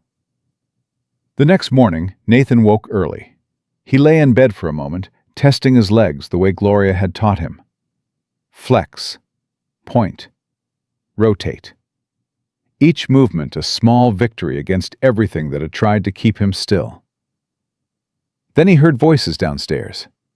Not arguing, laughing. His father's laugh, which still sounded strange after so many years of silence. And Gloria's laugh, warm and deep and safe. Nathan got out of bed by himself. He walked to the door by himself. He opened it and stepped into the hallway. And for the first time, he realized how far he'd come. This hallway had been an impossible distance just months ago. Now, it was just a hallway. He found them in the kitchen, heads bent over papers spread across the table. Rosa was making pancakes. Charles was reading the newspaper, though Nathan caught him smiling at something Gloria said. "Good morning, baby," Gloria said when she saw him. "How did you sleep?" "Good. What are you doing?" "Planning something." Gloria pulled him into her lap. "Something big." "What kind of big?" Marcus leaned forward. "We're going to build a place. A special place for kids who are sick, like you were. A place where people will believe in them and help them get better." Nathan's eyes widened. "Like what Gloria did for me?" "Exactly like that." "Will Gloria be there?" "Gloria's going to run it," Marcus said. Nathan looked up at her. "But you won't leave me, right? You promised forever." "I'm not going anywhere, baby. The center will be right here, on our property. You'll be able to visit whenever you want." Gloria hugged him tight. "We're family now, remember? Family sticks together." "Can I help?" "Help how?" "The other kids, the ones who are stuck like I was." Nathan's voice was serious. "I could talk to them, tell them it gets better, show them how to find the door." Marcus and Gloria exchanged looks. "I think that's a wonderful idea," Gloria said softly. "Really?" "Really. You know better than anyone what they're going through. You could help them understand they're not alone." Nathan sat up straighter, his face glowing with purpose. "Then let's do it. Let's build the place. Let's help the kids." Marcus ruffled his hair. "That's the plan, buddy." "When do we start?" "We already have." 3 months later, the foundation was laid. Literally. Marcus had purchased the adjacent property and hired the best architects in the city. The Grace and Nathan Center would have 20 beds, a state-of-the-art therapy wing, music rooms, gardens, and, at Nathan's insistence, a butterfly atrium. "Mommy loved butterflies," he explained. "If they're there, maybe she can visit." Dr. Chen had signed on as medical director. Patricia had agreed to train the nursing staff. Rosa was already planning menus for patients and families. And Gloria had found her calling. She spent hours every day working on the center's philosophy. The Jenkins method, as the medical community had started calling it. A combination of traditional therapy and emotional connection. Medicine for the body, love for the soul. "You're going to change everything," Marcus told her one evening as they reviewed the blueprints. "We're going to change everything," she corrected. "I couldn't do any of this without you. You were changing things long before I came around. I was just smart enough to finally see it." Gloria set down the papers. "Can I tell you something?" "Anything." "When I came to this house, I was broken. I'd lost Grace. I'd lost my home. I'd lost any reason to keep going." She met his eyes. "I took this job because I needed money. But I stayed because I found something I didn't know I was looking for." "What?" "A reason to believe again."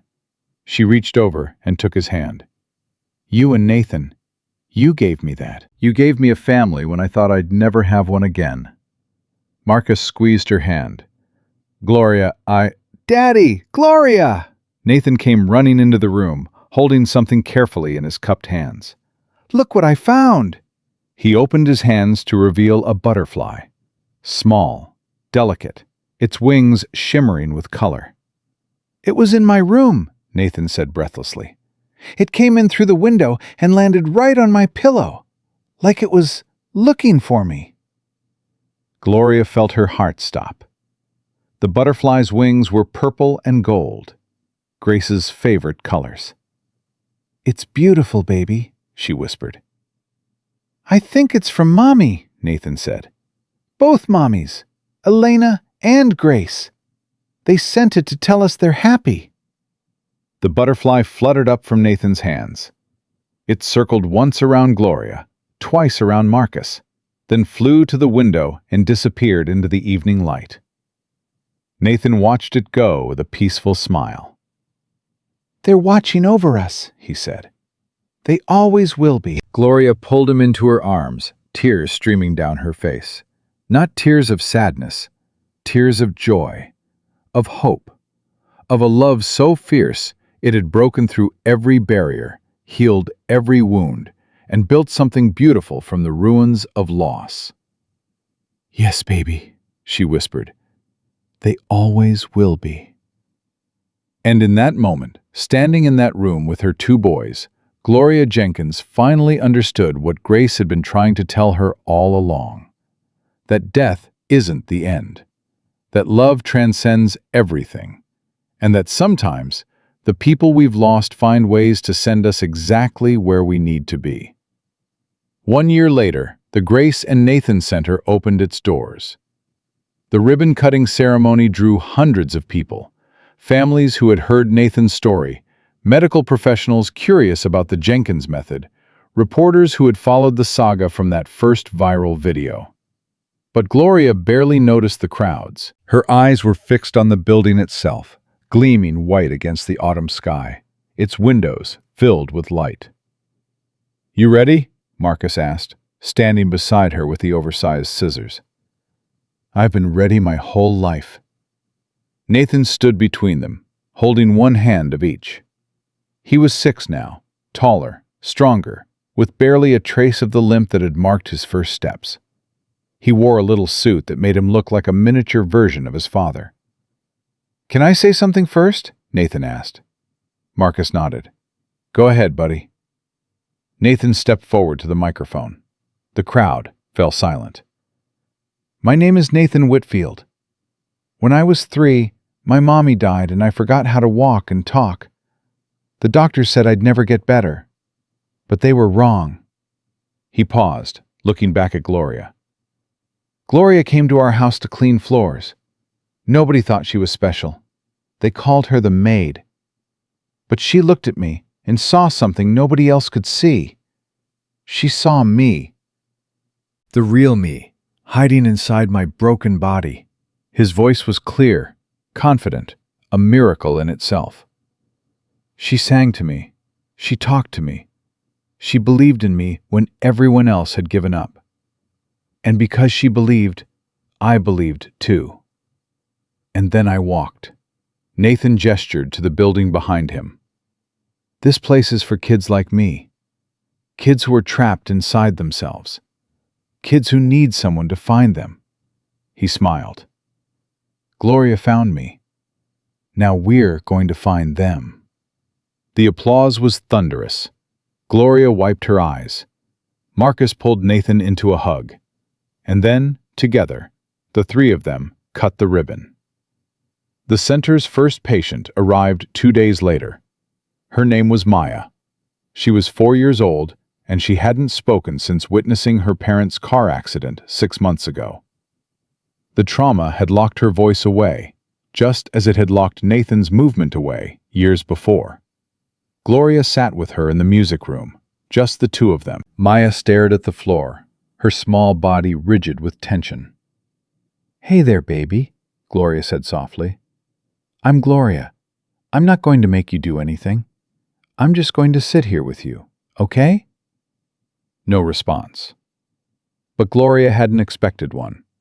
She began to hum, the same song she'd hummed to Nathan all those months ago. The same song she'd hummed to Grace years before that. A song about sunshine and morning glories and finding your way home. Maya didn't look up, but her shoulders loosened just slightly.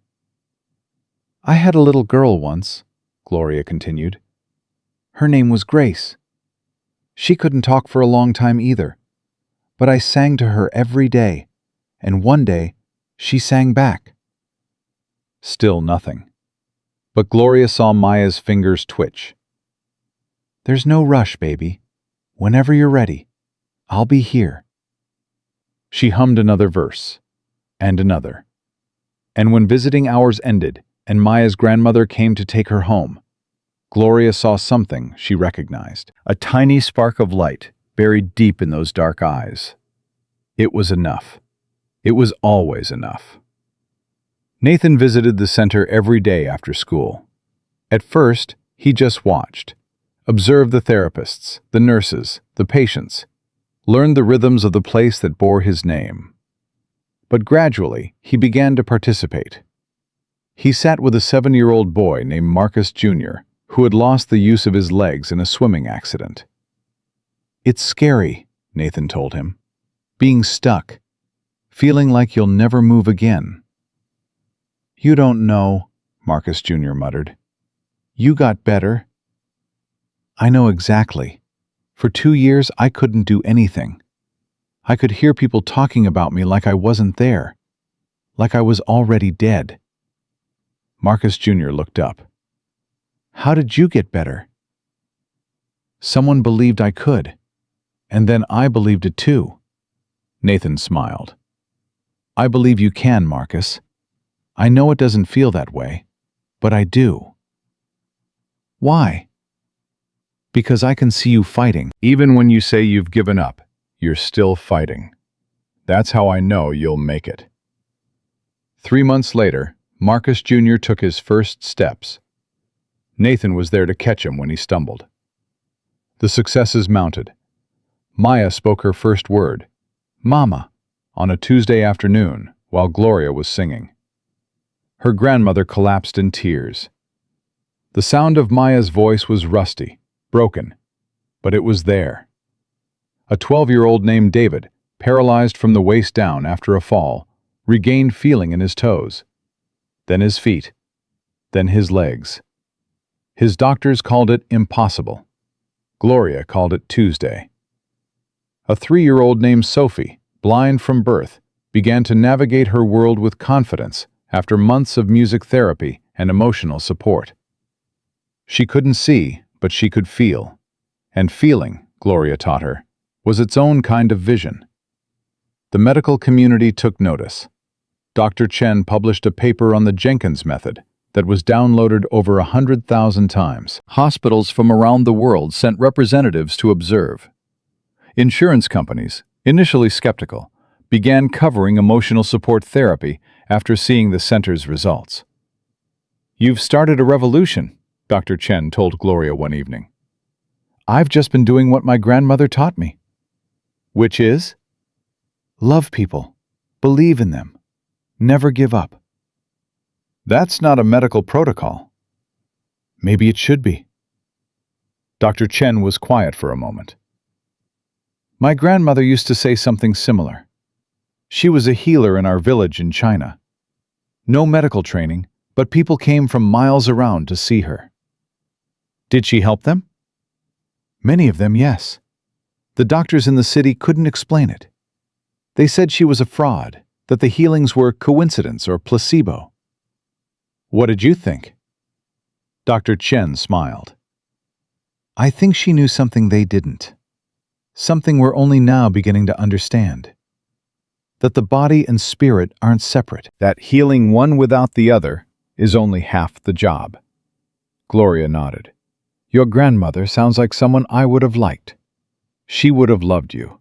She always said the best healers are the ones who've been broken themselves." 2 years after the center opened, Gloria received an unexpected visitor. Diane Crawford stood in the lobby, looking uncomfortable. She'd aged since the trial. More gray in her hair, more lines around her eyes. She wore a simple dress instead of her usual severe suit. "Mrs. Jenkins, do you have a moment?" Gloria's first instinct was to say no, to turn away from this woman who had caused so much pain. But something in Diane's eyes gave her pause. 5 minutes. They walked to the garden, away from the patients and staff. Gloria sat on a bench. Diane remained standing, as if she didn't deserve to rest. "I came to apologize." Gloria said nothing. "What I did to you, what I tried to do to Nathan, it was wrong. I told myself I was protecting him." Protecting children. That's what I've always told myself. Diane's voice cracked. But I was really protecting myself. From what? From admitting that I was wrong about Grace, that I was wrong about you. Diane finally sat, her shoulders slumped. "When you refused to give up on your daughter, it made me angry. I thought you were being selfish, prolonging her suffering for your own emotional needs." "That's what you told the court." "I know." And then she woke up. She woke up and proved me wrong. And instead of admitting my mistake, I spent years convincing myself it was just coincidence, that love can't actually heal people, that medicine is the only answer. "Why are you telling me this now?" Diane reached into her purse and pulled out a photograph. A young girl, maybe 10 years old, with Diane's sharp features but softer eyes. "This is my daughter, Emma. 2 months ago, she was diagnosed with a neurological condition. The doctors say she'll lose the ability to walk within a year." Gloria's breath caught. "I've taken her to every specialist, tried every treatment. Nothing works." Diane's voice was barely a whisper. "And I keep thinking about you, about Grace, about Nathan, about all the impossible things you've made possible." "You want me to help her?" "I want to learn." Diane met Gloria's eyes, and for the first time there was no hostility there, just desperation, just a mother's love. "Teach me how to believe. Teach me how to fight for her the way you fought for Grace." Gloria was quiet for a long moment. 3 years ago, this woman had tried to destroy her, had tried to take everything she loved. The grudge would be justified. The refusal would be understandable. But Gloria thought about Grace, about what she would want. She thought about Nathan, who had forgiven his father for years of absence. She thought about Marcus, who had learned to love again after thinking his heart was dead. Forgiveness, she had learned, wasn't about the other person. It was about freeing yourself. "Bring her tomorrow," Gloria said. "We'll start with songs." Diane broke down. Deep, shaking sobs that seemed to come from somewhere she'd kept locked for years. Gloria reached over and took her hand. "It's okay. We all make mistakes. What matters is what we do next." "How can you forgive me after everything I did?" "Because holding on to anger is like drinking poison and expecting the other person to die." Gloria smiled softly. "My grandmother used to say that. Took me a long time to understand what she meant." "Your grandmother was wise." "She was. She also said that the best revenge against people who try to break you is to build something beautiful. So that's what I did."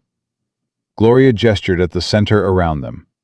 "This exists because you tried to tear me down. Every child we help, every life we change, it started with your doubt. So maybe I should thank you." Diane laughed through her tears. "That's not what I expected you to say." "Life rarely gives us what we expect. It gives us what we need." Emma Crawford started at the center the following week. She was a bright, determined girl who had inherited her mother's stubbornness, which, Gloria knew, could be either a curse or a blessing. "I don't want to be here," Emma announced on her first day. "That's okay. I don't want you to want to be here either." Emma frowned. What does that mean? It means I'd rather you be outside, running and playing and being a normal kid. But since that's not possible right now, we're going to figure out how to make it possible later. The doctors say I'll never run again. Doctors say a lot of things. They're right about a lot of things, too. But they're not always right about everything. Gloria knelt down to Emma's level. You know who else they said would never walk again? Your son, I know. My mom told me the whole story. Did she tell you he ran a 5K last month? Emma's eyes widened. No. He did. Not fast. He came in second to last, but he finished. He ran 3 miles on legs that were supposed to be useless. Gloria smiled. Nathan didn't believe the doctors. He believed me. And I believed in him. Now I'm going to believe in you. The question is, will you believe too? Emma was quiet for a moment. I don't know how. That's okay. We'll learn together. 5 years passed. The Grace and Nathan Center had expanded to 3 locations across the country, with plans for international branches in the works. Over 5,000 children had passed through its doors. Not all of them recovered fully. Medicine and love could only do so much. But all of them left better than they came. More hopeful, more connected, more alive. Nathan was 11 now, tall and strong and possessed of a quiet confidence that made him seem older than his years. He had become the center's unofficial ambassador, speaking at conferences, appearing on television, showing the world what was possible when someone refused to give up. Marcus had stepped back from Sterling Industries to focus on the center's full-time. The business practically ran itself now, and there were more important things than quarterly profits. He discovered, somewhat to his surprise, that he was good at this, at building things that mattered, at helping people who needed help. And Gloria had become something she never imagined. A symbol, a movement, a name that meant hope. The documentary about their story premiered at a major film festival. It traced Gloria's journey from grieving mother to unlikely healer, from invisible maid to revolutionary force. It showed Nathan's first steps, his courtroom speech, his growth into a remarkable young man. It showed Marcus's transformation from distant father to devoted advocate. But the most powerful moment came near the end. Gloria sat in an interview chair, Grace's photograph in her hands. People ask me all the time how I do it, she said. How I keep going after losing my daughter. How I find the strength to believe in other people's children when I couldn't save my own. She traced Grace's face with her finger. The truth is, Grace taught me everything I know. Not through words. She couldn't speak for most of her life. But through her fight. Through her refusal to give up even when her body was failing. Through the way she looked at me in those last 3 months, like she was trying to pour a lifetime of love into every single moment. Gloria's voice cracked. I didn't save Grace. I couldn't. But Grace saved me.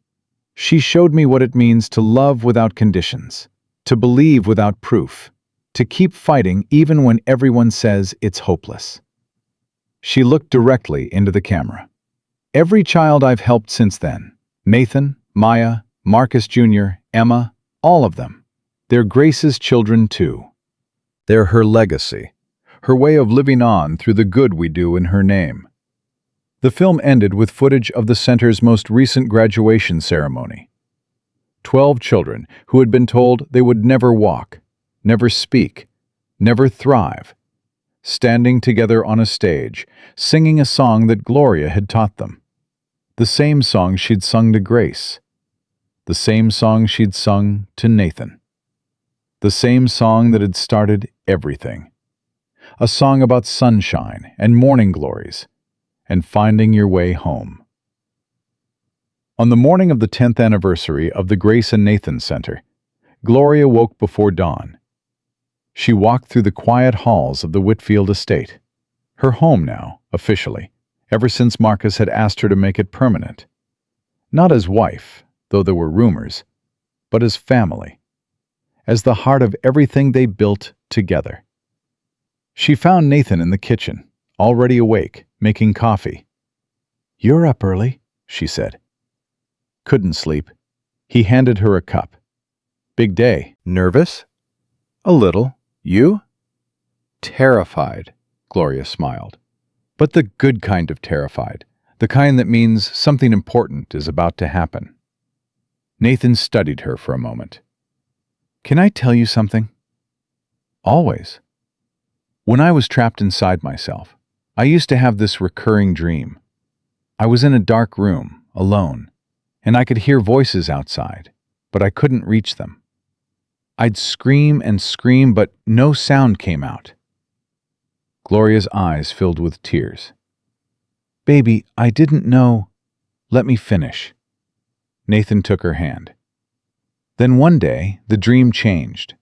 I heard singing. Not the voices outside, something else. Something closer.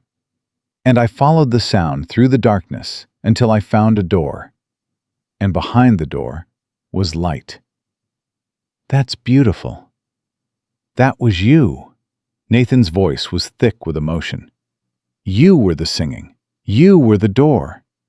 Every day since then, I've been trying to figure out how to thank you for that. And I finally realized there aren't enough words." There will never be enough words. Gloria pulled him into her arms. This boy she'd helped raise, this miracle she'd helped create. "You thank me by living," she whispered. "Every step you take, every word you speak, every life you touch. That's my thank you. That's all I ever wanted." "I love you, Gloria." "I love you too, baby. Forever and ever." Marcus found them like that, holding each other in the kitchen as the sun rose over the estate. "Am I interrupting?" "Just having a moment," Gloria said, wiping her eyes. Marcus joined them, putting his arms around both of them. "Family hug?" "Family hug," Nathan agreed. They stood there, the three of them, as morning light filled the kitchen. Outside, the center's buildings glowed golden. Somewhere in those buildings, children were waking up, beginning another day of healing, of hope, of learning to believe in themselves. "Elena would be proud," Marcus said quietly, "of all of this. Of Nathan. Of the center." He looked at Gloria. Of you. "I think she is proud," Gloria replied. "Her and Grace both. I feel them sometimes. When a child takes their first step, when a parent finally lets themselves hope, they're there, watching, smiling." "You really believe that?" "I know it." Nathan looked up at both of them. "Then let's go make them proud today." The anniversary ceremony was the largest the center had ever hosted. Thousands of people filled the grounds. Former patients, now grown, some with children of their own. Medical professionals who had changed their practices after witnessing the Jenkins method.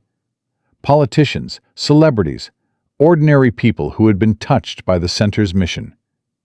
But the most important guests were the children. Over 100 of them, representing every stage of recovery.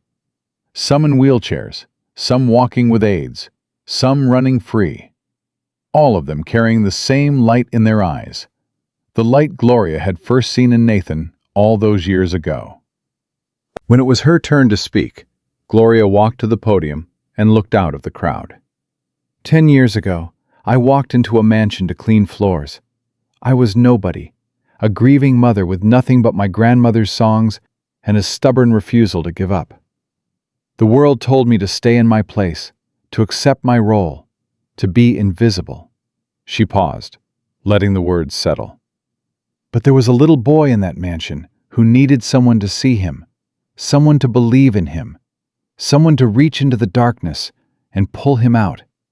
And when I did, when I chose to love him despite everything telling me not to, something miraculous happened. He reached back.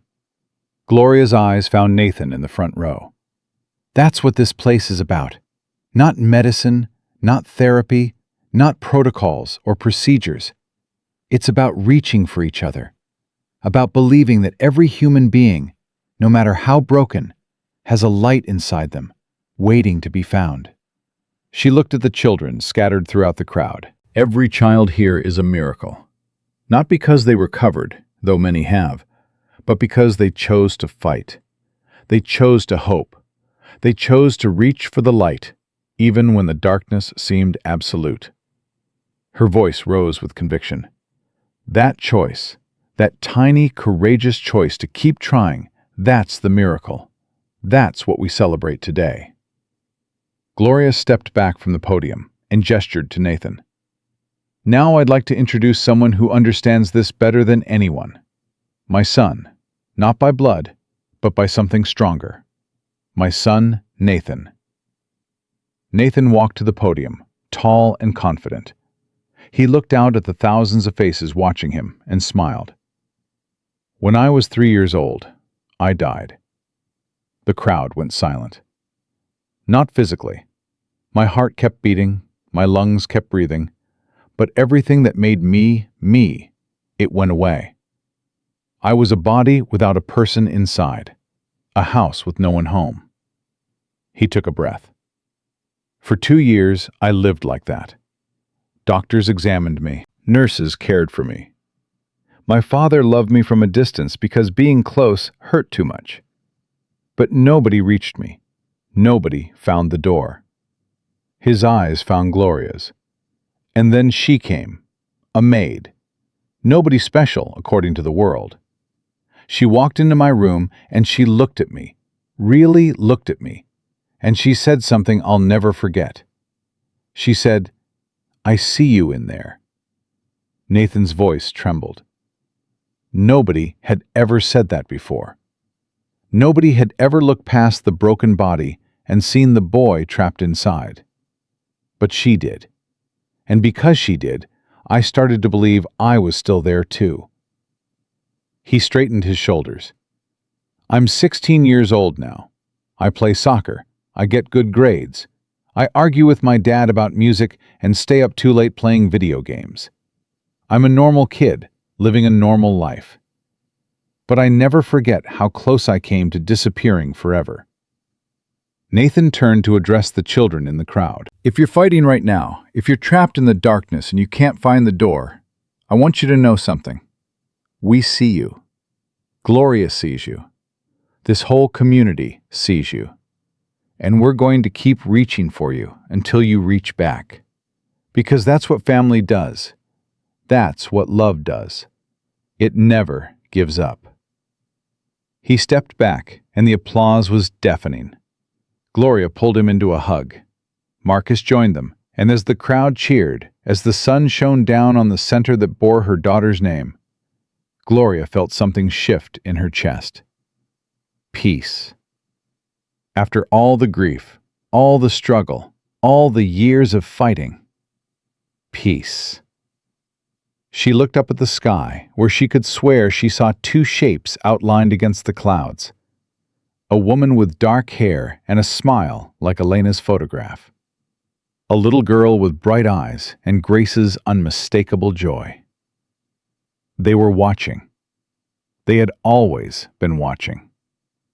And they were proud. That night, after the guests had gone and the center was quiet, Gloria walked alone through the gardens. She found a bench beneath a butterfly bush, Nathan's idea, planted in his mother's memory, and sat down. The evening air was warm, filled with the scent of flowers and the sound of crickets. "We did it, baby girl," she whispered to the darkness. "We really did it." A butterfly landed on her hand, purple and gold, Grace's favorite colors, just like the one Nathan had found in his room all those years ago. Gloria smiled and let the tears fall. "I know you sent me there," she continued, "to that house, to that boy. You knew I needed a purpose. You knew I needed to keep believing." She raised her hand, letting the butterfly climb toward her wrist.